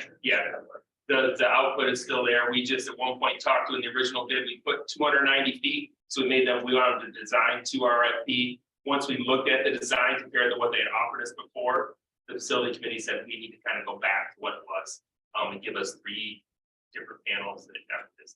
Remind me that these are, you can actually stand under. Right. They're also weather covered. Right. Their weather cover, their sun's cover. There's different pieces, which is kind of one of the big reasons we're there. We wanted them there was to help protect our students. There was different pieces. Right now, there'll be a little bit of space between the panels. It's better than what's there now, which is nothing. So, but as far as the cost, so we feel with Nova's response, we also have one more follow-up meeting this week to meet with them again, just to verify everything again for our design build plan before we set them off into motion. We had some great discussion with the facility committee of looking through funding for the project. So that funding, we had Sharon Rashke went through, our CFO, Ms. Rashke went through everything about the funding and possibilities for the solar project. And that's kind of what Dr. Tim's alluding to, right? Which is through bonds, rebates, fundraising, and grants, all go towards funding the project. And in addition to the 3 covers, why we also have all. Yep. Yeah, all the solar field as well. So, Right. Speaking of power, you guys might get. No, not that one. I assume these panels are shatterproof, being so close to the baseball field there. Yep, we talked about it, protect the way the tilt is as well with the panels, right? They'll be tilted the opposite way of where the baseball away from the field to get most. And it's to make sure Dick knows to get the greatest sun value out of it, so it's tilted to which will be away from the field. That is ultimately the kickball field. Great day. I know at times we put T-ball out there and they couldn't go there. Yeah, I mean, I've seen lots of teenagers out there playing home run derbies, lots of foul balls, big kid, real baseball. There was a lot of discussion. Yep. Yeah, baseball. And Melanie, there is gonna be some trips football. You go out there, there'll be some, it's raining hard, there'll be some privilege. Yeah.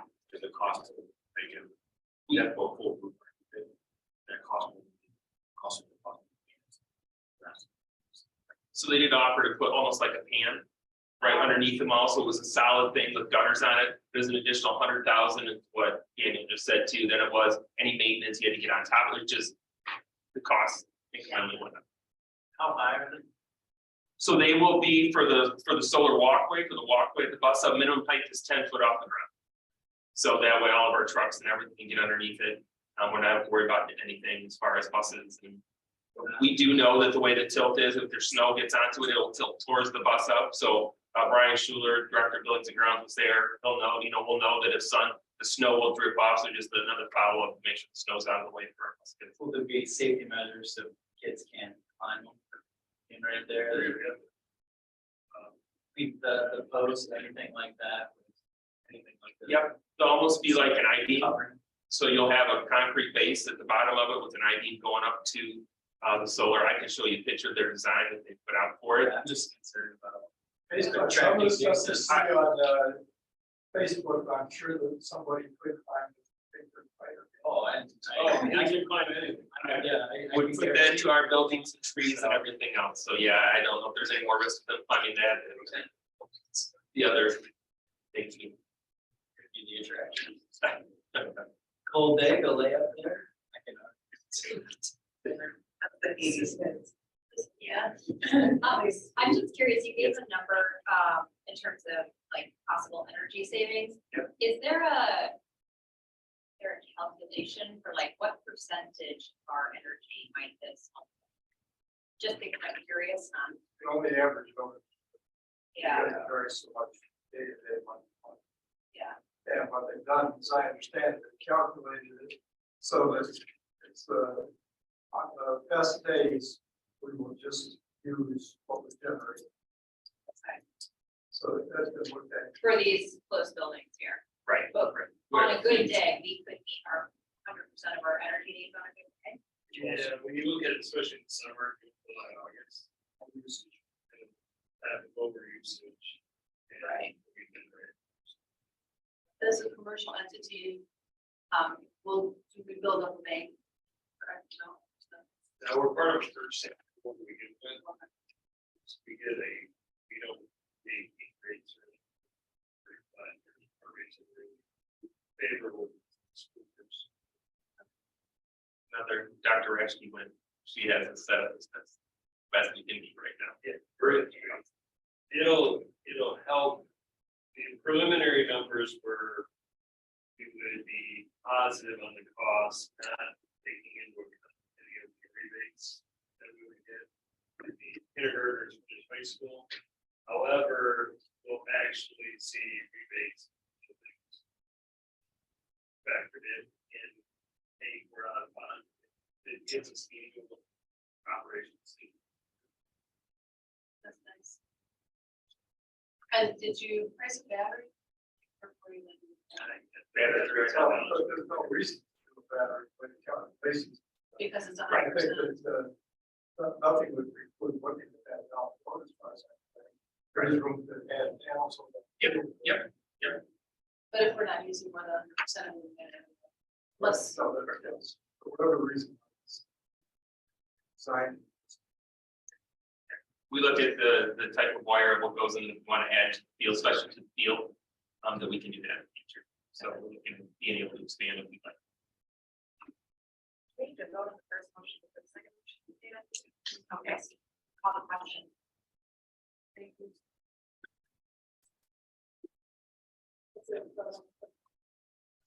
Mr. Lundy, Yes. Rivera, Aye. Roberts. Ruderly, Aye. Rivera, Aye. Scott,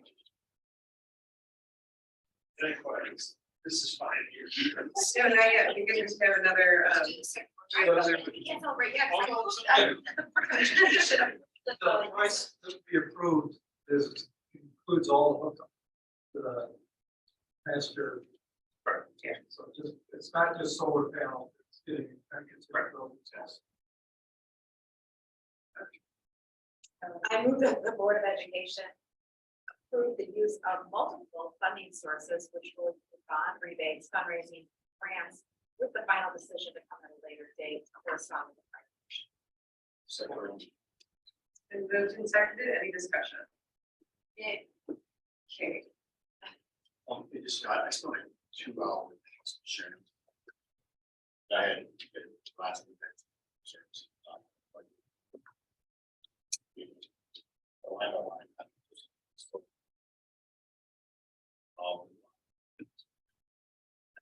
I can show you. I can show you. So you had a lot of questions, she did. Yeah, because some of the stuff, you had to update the budget stuff too, based on current figures, funding, all the lines. And so they. We actually have $60,000, some odd dollars, shaded walkway. Not solar on the bonds, so that's. So kind of incorporated it. There's a variety of options, some of which are not down yet. Some one thing with cash flow and other priorities, and so this provides maximum flexibility, but there's no concern whatsoever about having multiple options to accomplish this. And with the current thing, my biggest concern. Is none of this will. There's still be slightly.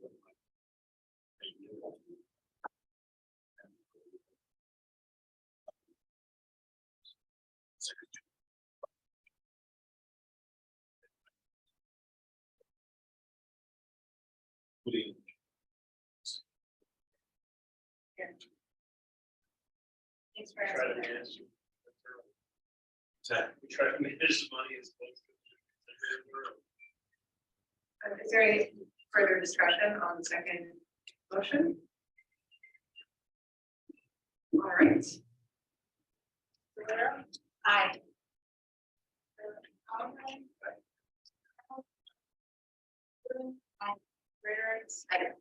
Angus?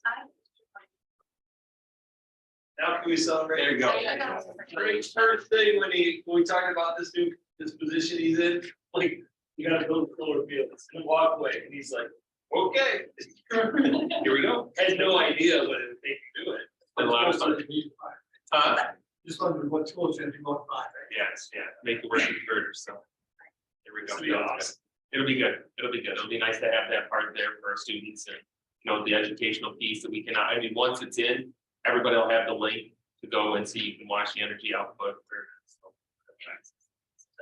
That's that kind of educational link to it. And make the money. Yeah. Thank you Not so only much. take it back, but you do it where it helps. Yeah. I promise. Good stuff. Excellent, thank you again for all of the work that you put in. All right, we'll move on to our discussion items, starting off with our class rank. The board policy committee has been discussing the current class rank policy and the need / appropriateness of ranking students by grade point average GPA. Your packet includes a memo from Dr. Toes and a research summary from EAB regarding class rank in college admissions. The board discussion tonight should be focused on following the data and consider the continuation or elimination of class rank at DHS. This item is presented for discussion only this evening. So the policy committee again discussed the class rank. Did a study, asked EAB to do a study of the most frequent universities that are. And with their participation on class rank. Overall, it's pretty clear that it's making a difference for admission and some schools don't use it at all. We looked at your schools that do rank or do not rank students. So we found that schools that do not rank students are the Ann Arbor High School, so here on Pioneer and Skyline, South Line and East Birmingham. Schools that do rank students using a variety of methods, Chelsea, right, several of those schools are having the same discussion. Doesn't matter. So then we broke down the data on, if we just went straight grade point, without any weighted grades, where our students grade. So if you look, a 3.5 is graduating quality, which is with honors. And they're ranked 176. So we're breaking down the value of kids in such minute details that the difference for some of them is like the difference between being number 201 to 202 is 1,000. It's like missing one assignment. Or a Kleenex box that you turned in at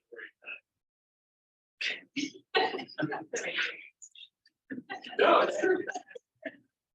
There was actually, when you talk about getting rid of the story is always about two students in Spanish class, one brought it up and the other tried to credit. Sometimes that was supposed to do points for a plus. So sometimes it can be that small. Sometimes it's so small as who took an extra class in the summer and who did not. Who would hold for a class instead of taking it in person or in high school class, change the denominator just enough. This is a fairly logical step, probably consider the number of element student plan. So for our district, we've tried to not focus on compensating first, second, all that stuff. So this is somewhat extension. What are the arguments? Tradition. I don't know, what are they? Tradition. I think it's kind of big. And the daughter was stressed, I get stressed. I had a B plus in my life. But you know, I don't know, part of me maybe it's but you're not gonna rank students. How do you look at it? You know, always on testing. Evaluation too. That's what I'm kind of concerned about. Well, too far out of that. When this graduates, you know, I get it, training, you know, we're in the military, training standard. I like that approach. But you train and you pass a certain skill set, into a certain skill job. Here, training life and that might be true, but life is more competition. And life, life adds some stress, but shouldn't have stress in a way. Let's do it here, right? You know, but Still have grade points. So you still have the evaluation of how you've done with all the grade points. We went through, you know, how many hours, but weighted grades one time also. And I think the thing that's different now is the college has pressed up and said, you know, we'll stress that was a big deal in terms of our evaluation. And the realities are, our kids are taking different program options based on their interests and their needs. And if you're playing the ranking, you're better off taking certain classes that are not equal. So a student who does well in IB bio, if they took building trades, may not get an A. A student that if they take the dual, if we have kids that hate it, they'll go take some dual enrollment classes so that they can change the denominator just to be the difference between number 71 and 70. So what plan? And when you look at the actual breakdown of the numbers, how do we determine the better kid? I also think that it's a little odd, I mean, especially if people are going to use different evaluations. So it's just looking at the page that was up to 4, but because there's so many people tied up for first and fourth, it jumps immediately down to 43rd, which means that's the difference between you're either first or you're not in the top 10%, because in a class of, I think we have 280, so it's usually between 280 and 300, something like that. You're either first or you're not worth something that like the colleges want to see, where it's like the top 10% does that thing where it's like that's what becomes precedent, it's a pointier status. So that it's, if you don't have that perfect 4.0 and you can't maintain that, then it really is kind of like, oh no, I it's my life is over, like you just jump first to not even be a top 10%, so that's kind of a bad system, just inherently stuff that Dexter does. Yeah, and numerically, it's like 0, 4, 2.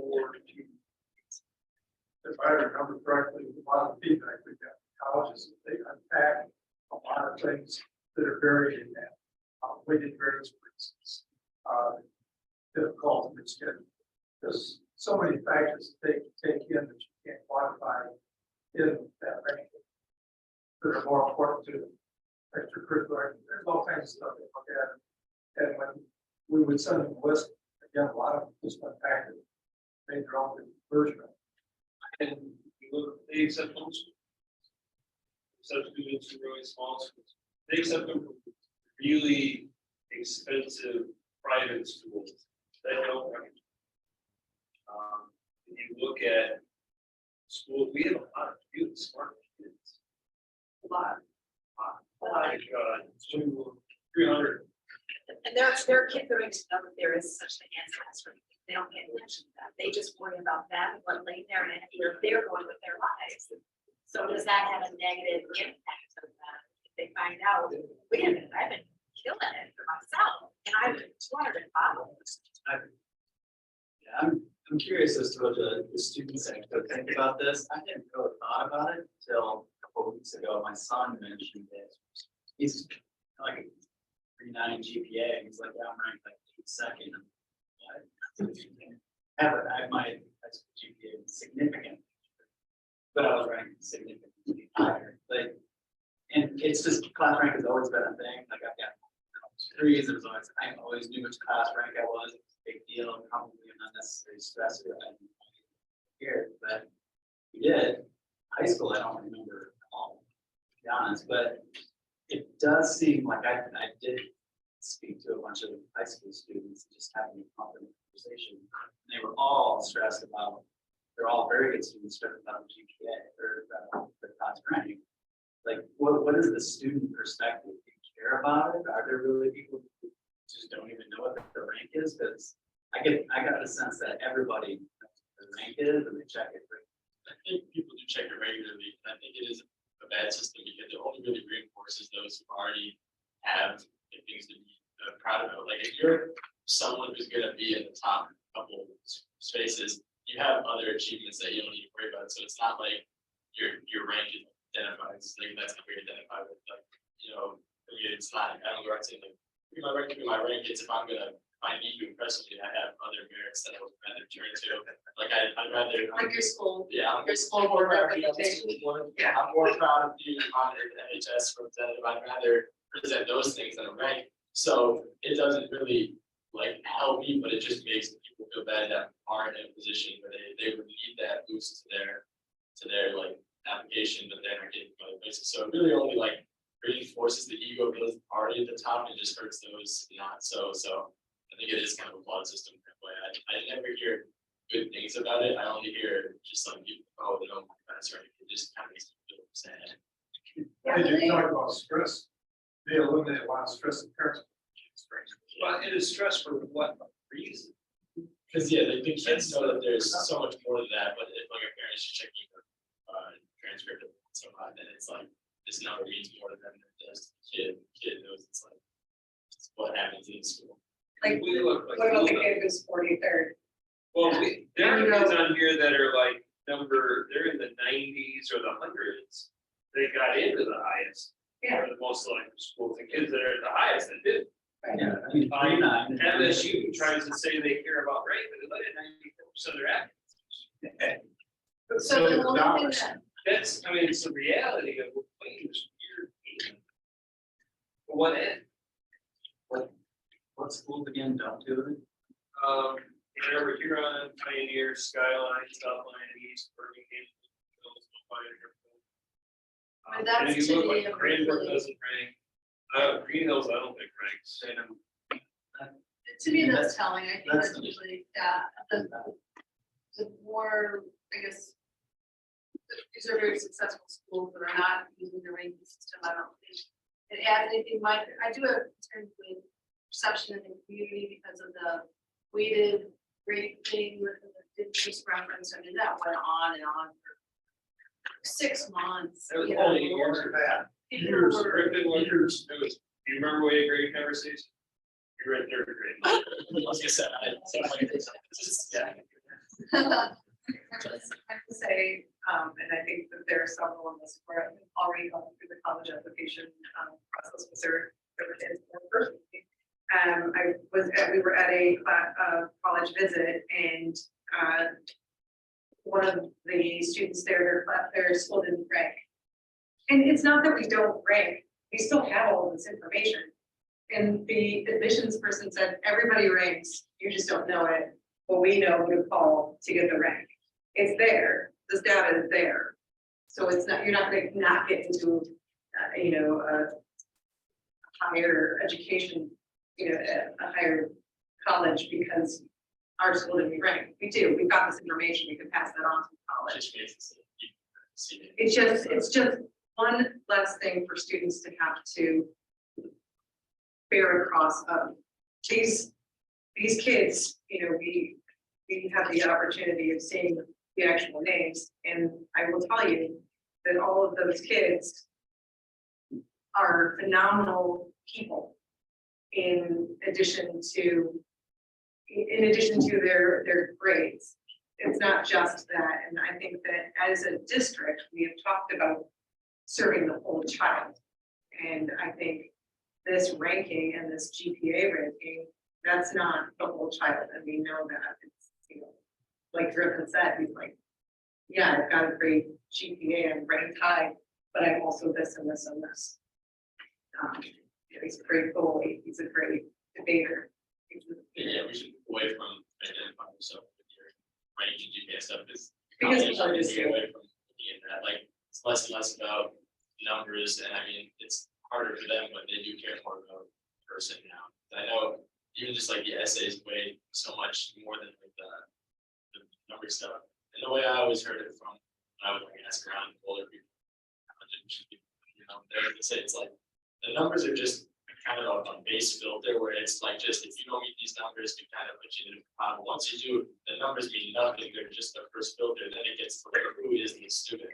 So, yeah, why are we worrying about something that's like just barely a thought for them? It's too much of a thought for our students. I mean, I hate the competition. I don't want, I'm not saying we're handing out. Participation. Which is good, yeah, but we've already taken away, we haven't taken away, but we don't recognize valedictorians in the Yeah. we recognize, right, That's what- exactly, That's what I'm affecting competition. Exactly. right, and that's what I think we would be moving towards what we honor as honoring the whole child that we got rid of class rank. I don't think that demotes our standard of education any. Pretty complicated. Exactly. It's not just something that the Dexter way. So I will say that I came to this conversation with a bias because I came from a high school that didn't rank in order to try and lessen the stress on the students. I think also just my life as a twin parent has made me extremely sensitive to how we evaluate kids and what we're looking at. And I think that the best argument for me in terms of the class rank discussion is that our district has focused so heavily on creating individualized pathways for learning over the last, 5 to 10 years. That I personally feel like class rank is inconsistent with that approach, because we've now offered all of these different pathways for kids. And we're saying, choose whatever is best for you, but then we're also still saying, and you're gonna be ranked by one metric, and you're gonna be compared with kids on different pathways. And so for me, I think the most convincing argument for the community is that, number one, we have high standards, and parents can see those in our buildings every day. They can see them through communications with the teachers and the principals. And I think we need to normalize and standardize the fact that there are new ways of evaluating kids. And to do this, we're also providing these opportunities for kids to do what's best for them and to make good choices so that they can have a great future and be prepared for that. And that's what we're trying to do at school. And so I would personally I mean, I would say this to anyone, but I would reject the idea that class rank is lessening standards or should be upsetting to the community. I mean, I recognize and understand that for some people, this will be a change and an adjustment. And the policy committee talked about how do we be transparent and be open, and we talked about having a sort of comment period like some of the governmental agencies do, you know, like, sure, send us your comments, tell us what you're thinking about this, just to solicit feedback and see where the community seems to be. My personal hope, though, is that we can write the script a little bit and say, this is the next step for your kid, and this is the way we support our kids better. And especially as a school district who has invested so heavily in mental health and supports for kids, I just really feel like this is an important way of continuing that in a real way that could make an impact. I'll get off my soapbox. But things that for the board to think about as we're taking this too is if we decide to get rid of it. What does it affect? It doesn't. I mean, I'm only one with elementary school kids. So well, grandkids, come on. But so it will impact my children one way or another. You guys are living every single day. And so, you know, where is the path? So that's just something for us to consider. You know, and when if we're considering stopping it, then we're gonna cut it out. What is the phase period? And it is like, you're gonna start college applications anytime. Yeah. Is that the right time to do it, or do you think that that's the? Group that's been working through it because they know about it versus, you know, my kids. I'm still, What's the rationale for not taking it right now? Yeah. That's what I don't get. I still don't get the rationale why. they have it. So then Well, that just they- extends to why phase it in. What this happened was in the unweighted grade, when we switched from, it was specific to class grade, and it used to be by weighted grade.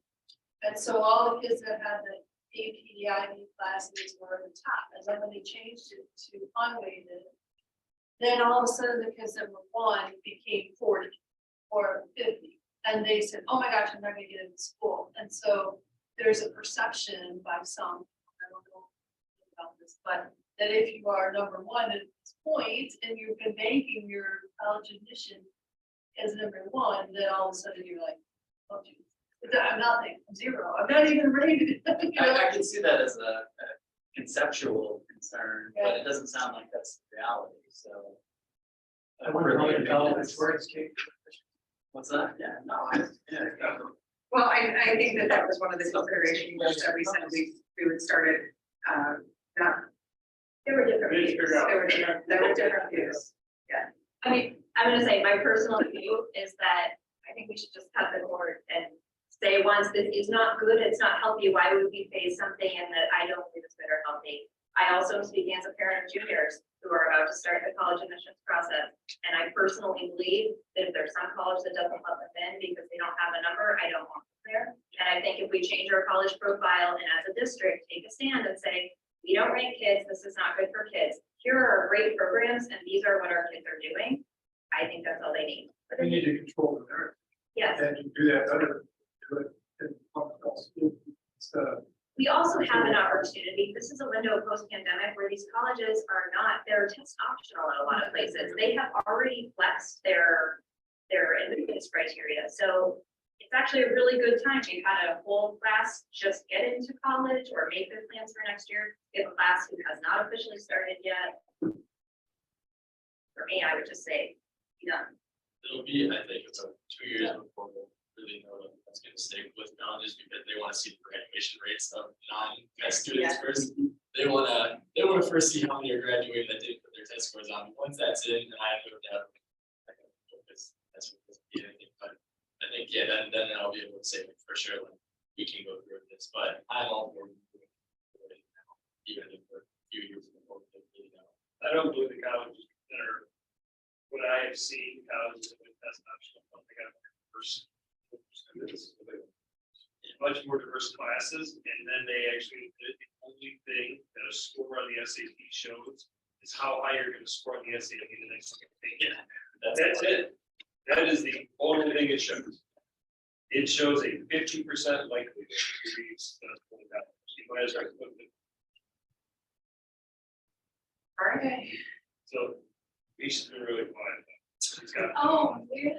No, I do want to say like I think I don't think it's the best way to like categorize as a student because you're just like categorizing your GPA and like their academic. I think that people are like much different. Like they're not. It's not solely based on how well they do that. So I definitely think that getting rid of the whole system would stress. That would influence them to actually try to they're not.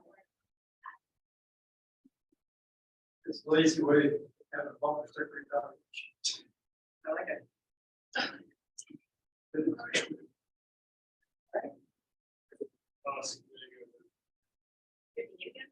Wait, oh, that was that was discussion. No, that's discussion.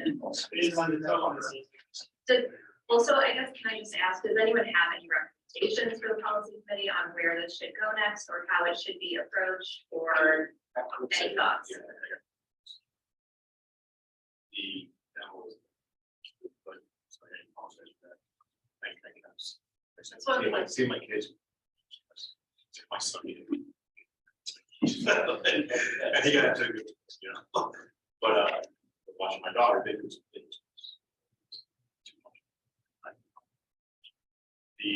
I would say though, I know we have a good school, but schools that do very, very well.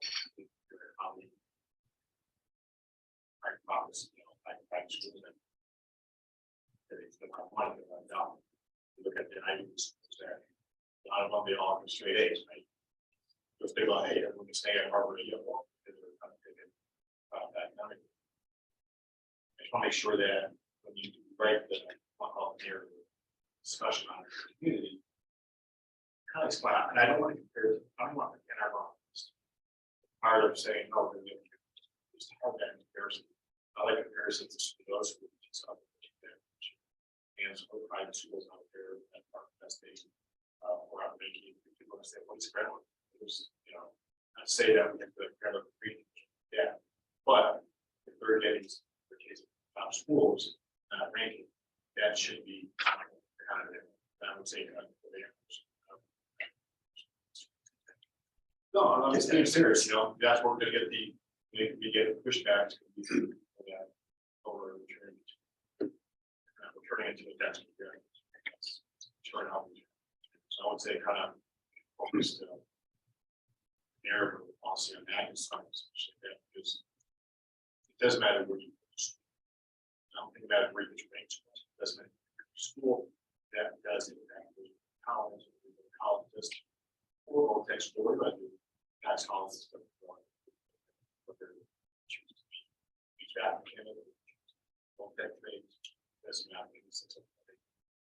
What the foundation that I teacher and the parents. I would say focus on their son. Very lead up on that. Daddy. Testing on daddy program here. Eight credits. Worked hard and not as hard as the dog. Express.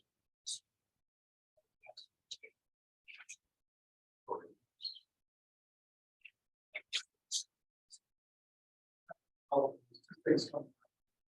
And I went to Michigan. So the person sitting here, right? And then you're pretty good.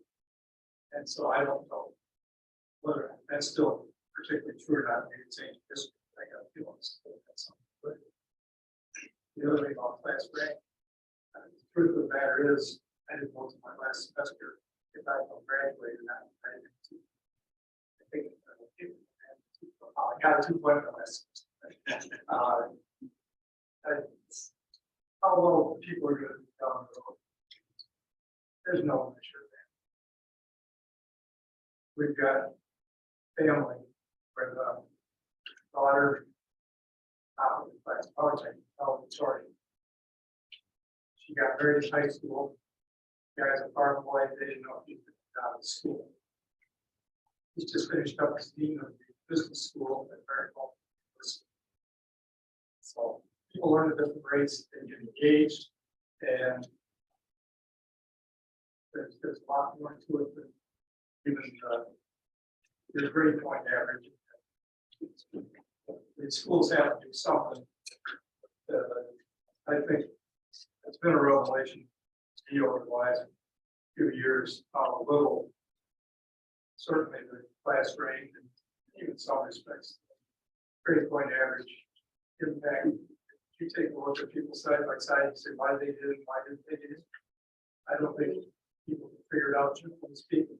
The schools have a lot of different goals. So as the committee, we had talked about how, what we want to do next with this. One of the things we talked about is to the community, there. We just bring what we want to do. But we need to rescind the policy that would have a class rate, and we would also create the first. So those would be our next steps. I'm just talking this through. You guys don't need to explain this through, but like, those are the things that we're trying to consider. Where do we go? We have this discussion. Everybody seems to be very on the same page. But everybody buys, but. I think if you're gonna make a change, it should be before the application starts going to the colleges, because once that process starts, then it upsets some applicants, students. So either now or next March, you know. Sorry, the comment out. Like, yeah, the earliest that they deadline. They start submitting summer, so. Yeah, August 1st is when that. Yeah, that's what's up with, so that's. So it's August, October window.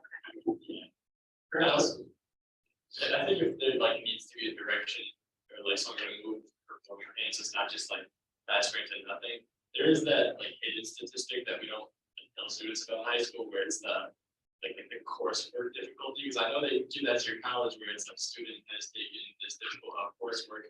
I think if that's tweaked, because it's not a perfect system right now, but if that's like tweaked a little bit, that might be a better reflection of like, how a student should see themselves, because then it would encourage them to challenge themselves and not worry too much like, well, am I really getting, should I be getting like in the system? It's, oh, I should be getting A's in easier classes because it'll look better than getting a B in an IB class. But in that system, it'll be encourage students to like not worry as much about the minutia of how you're going to do and perform on tests and things, but just challenge yourself with harder classes, better course material, and get out of your comfort zone regardless of how you're going to perform.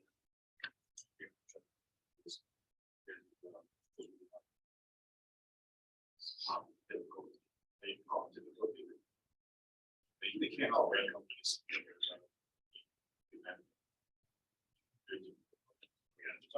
But there's other areas they look at.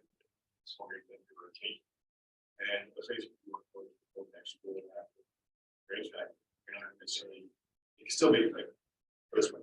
We go back to what I mentioned about different program. I've seen it in the military where all the options will go through these courses and COs. The options will nail the class. Every only section on the version. Then the hands-on test. We do visual. All the NCOs who are struggling on the portion, they nail it out. Exactly what we'll call it. Hands-on stuff. Or all the options. Academics, it's strong. And all this balance thing. So I think no matter where you want to go to school, curriculum is there, ability to exceed your training or just push, take some chances. Just go, you don't fail. So what I'm hearing is that we would want the policy committee to meet again and discuss rescinding the current policy and doing it effective next year. So that's the point.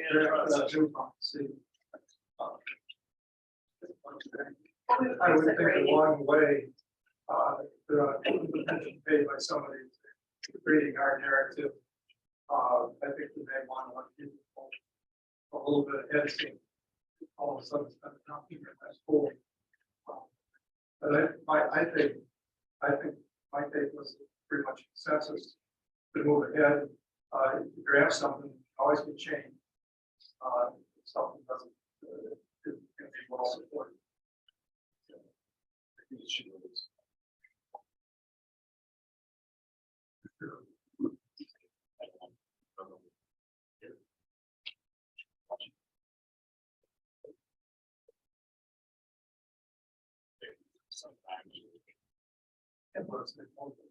Well, they generally, I sent a letter.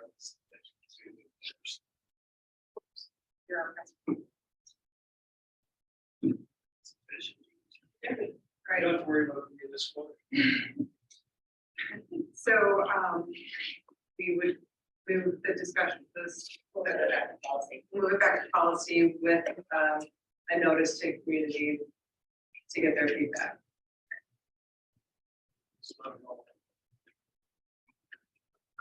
Feedback's probably about Exactly.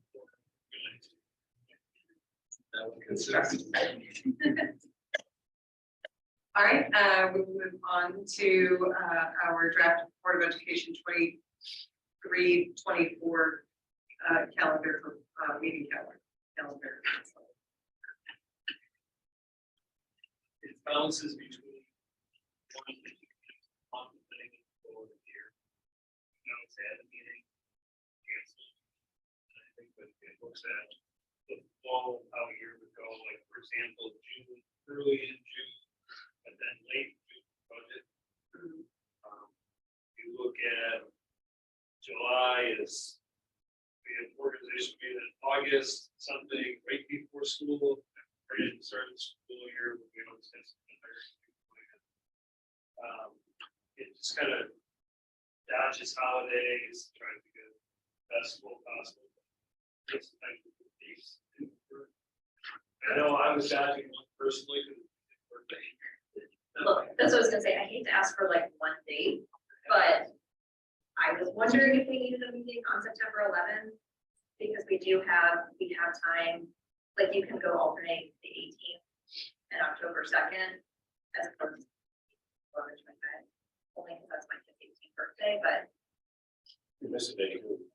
I could, that's true, I probably would. Times two, so you got two votes. Honestly, my kids would probably just be jumping anyway, so they probably would be.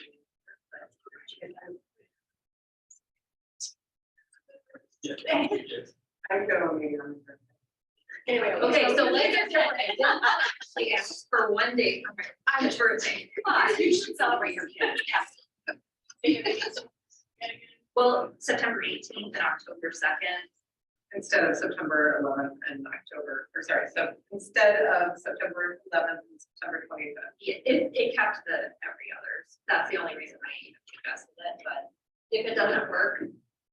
If you'd rather have one right away too, it's after the first days. In the end, if we need an emergency meeting, this is so we can plan our life. Yep, I might or might not be from. So. Yeah.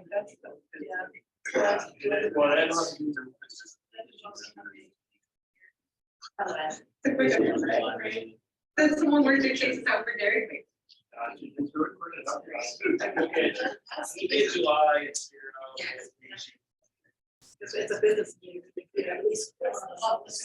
So I guess, this is discussion, we'll just need to look at it.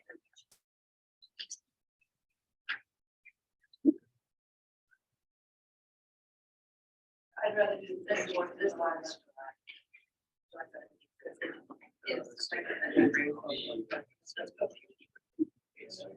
All right, so we'll look at this, My dog's birthday, so it'd be the same thing as always.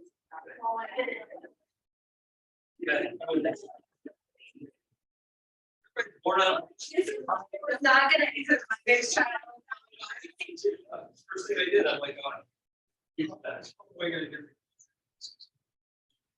well, it's just, Think about it, set priorities to this. We're gonna discuss next meeting is changes. Yeah. Yeah. So anybody has any? Send it to Chris or me. Don't do it. All right, so we'll it's a discussion item, look at it, think about it, come back with your, Send, if you send it before the next meeting, Yeah. we'll have another draft. It doesn't have to be adopted. yeah, we got. And you don't have to work around the couch. I appreciate how the way this is come out though. Okay, let's move on. All right, we got public participation, there's nobody in the building. We'll move on to board comments, how about that? I'm gonna go first because I have EFD updates. So EFD and Dexter Orthodontics partnered for Teacher Appreciation Week and supply breakfast for teachers and staff in DCS. Also EFD had over 100,000 requested monies for teacher and district spring grants. EFD approved 17 grants for totaling $44,708.72. So, and I got to be at that grant meeting. It was, they are very thorough and very thoughtful when they go through grants. So Fine leadership. it is, there's really good leadership. Well, the grants committee chairwoman is just wonderful. It's not Griffin's mom. All right, so that's all I have to say, but $44,000 for, that's fantastic, almost $45,000.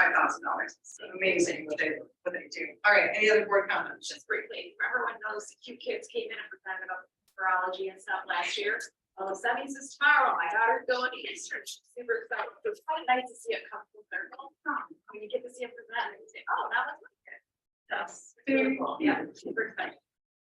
And real quick, there was a WASD legislative breakfast this morning. Some of the legislators were in person, some were on Zoom. Debbie Dingle had nothing great to say about everything related to the debt ceiling. Just as an aside, they are looking at the budget priorities for the state, reconciling all of the different things. We had some conversation about Great Start Readiness Program funding, that's preschool funding, and getting more kids access to more school earlier, as well as getting some bargaining, as well as I just blanked on the last part. Anyways, we had some good conversations. Superintendents, board members, and legislators all shared perspectives and asked questions of each other and provided feedback. One of the things that Debbie Dingle did say, and I'm gonna bring this up because yeah, we're good. She said that they are looking at calling back all of the ESSER funds that are unused. That does not affect us, but what we used our ESSER. So yay for our district and putting that money to work. She specifically said local districts needed to Local worry, districts. and literally she said spend it. And we looked at Chris, and it's like, pretty sure we're good, Chris like So the federal government or the state? federal And government. we'll take the state's funds that, Yeah, okay, she was fired up, that's why she said she for wanted to example, say. one department in the state has $175 million for a certain program, they've allocated zero. Education. I don't want to go to the department. I would only know about one department. Yes. It's a new school. I have literally never seen anyone quite as in a state that she was this morning. Like, it was impressive. There's some heavy politics. But Yeah, for all of sure, it is. for sure. It is the season. Whether it's important. Yeah. All right, any other board comments? All right, we have informational items. We have no closed session, so I will. adjourn. Thank you.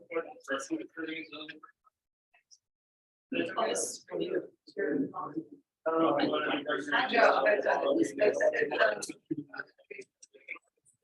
Yeah.